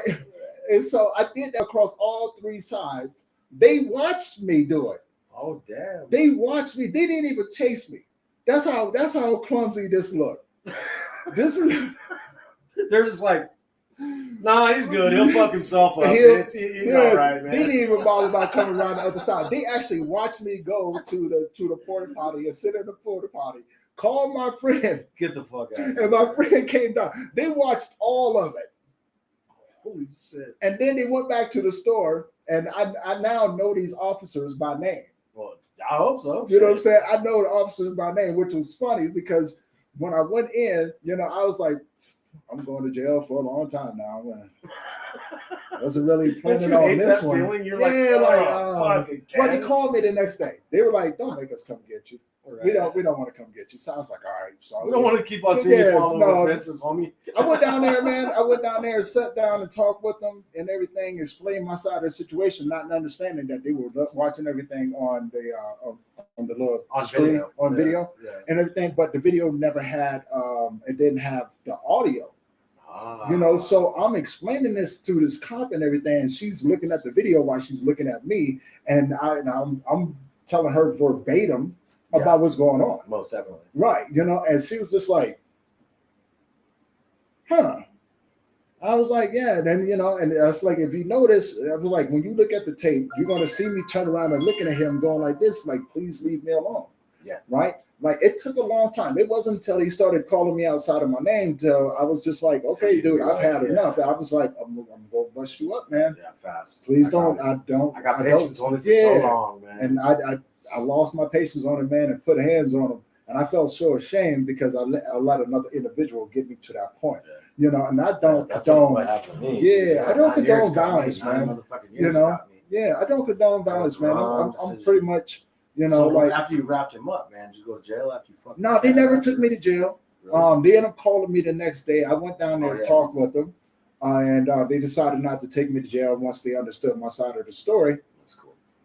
And so I ended up going to court. Now, there was some beautiful things that happened in court, because at that time, I was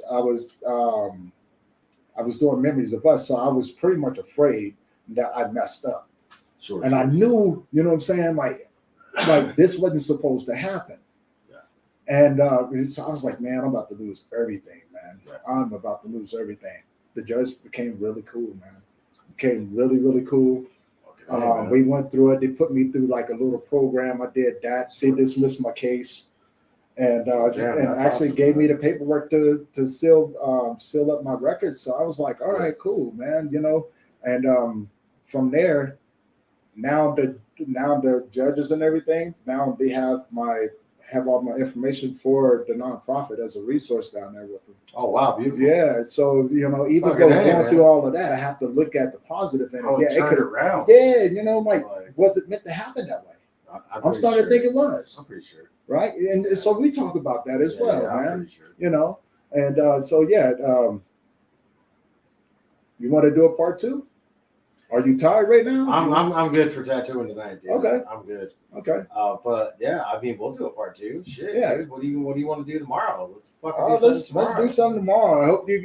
So You guys, yeah, if these cats are down, if these homeboys are down, I mean, yeah, but fuck this 10 a.m. shit. Let's go like 2 o'clock. Then we can actually eat some food. all right. We're over here. All of us are starving. Over here growling, all stomach's grumpy and growling and shit. everything. So yeah, man. Thank you for helping. Most definitely, man. Off Thank you. Kick off season 4, Well, man. thank you, man. You know what I'm saying? And you guys stay tuned to this because we got a lot more to do. It's a lot more of a story that we didn't get to today. I hope you guys enjoyed it. And if you guys are around tomorrow, stay tuned in tomorrow. We're going to be doing some more. He's going to be talking a little bit more about his journey and everything, and how he got into really tattooing some really amazing people. Mikey, thank you again. Thank you, my brother, Thank man. you again. Fucking And, name, man. Thank you for Man, if having y'all me. haven't checked it out yet, Okay, this is man, the tattoo that he just did freehand. It's a cool freehand cover up. So. So yeah, that's and what a lot of people don't know, that tattoo is special to me. It was a friend of mine who was killed by a skinhead back in the early '90s, and I knew him in my gang days, and this is like a way of me saying, man, I still remember you, I still love you, right? You know, and so yeah, tomorrow tune in. We're gonna be doing something else. All right. man. Till next time. Shit. Elbows, homie. Elbows. Boom. Until next time, you guys keep your head up.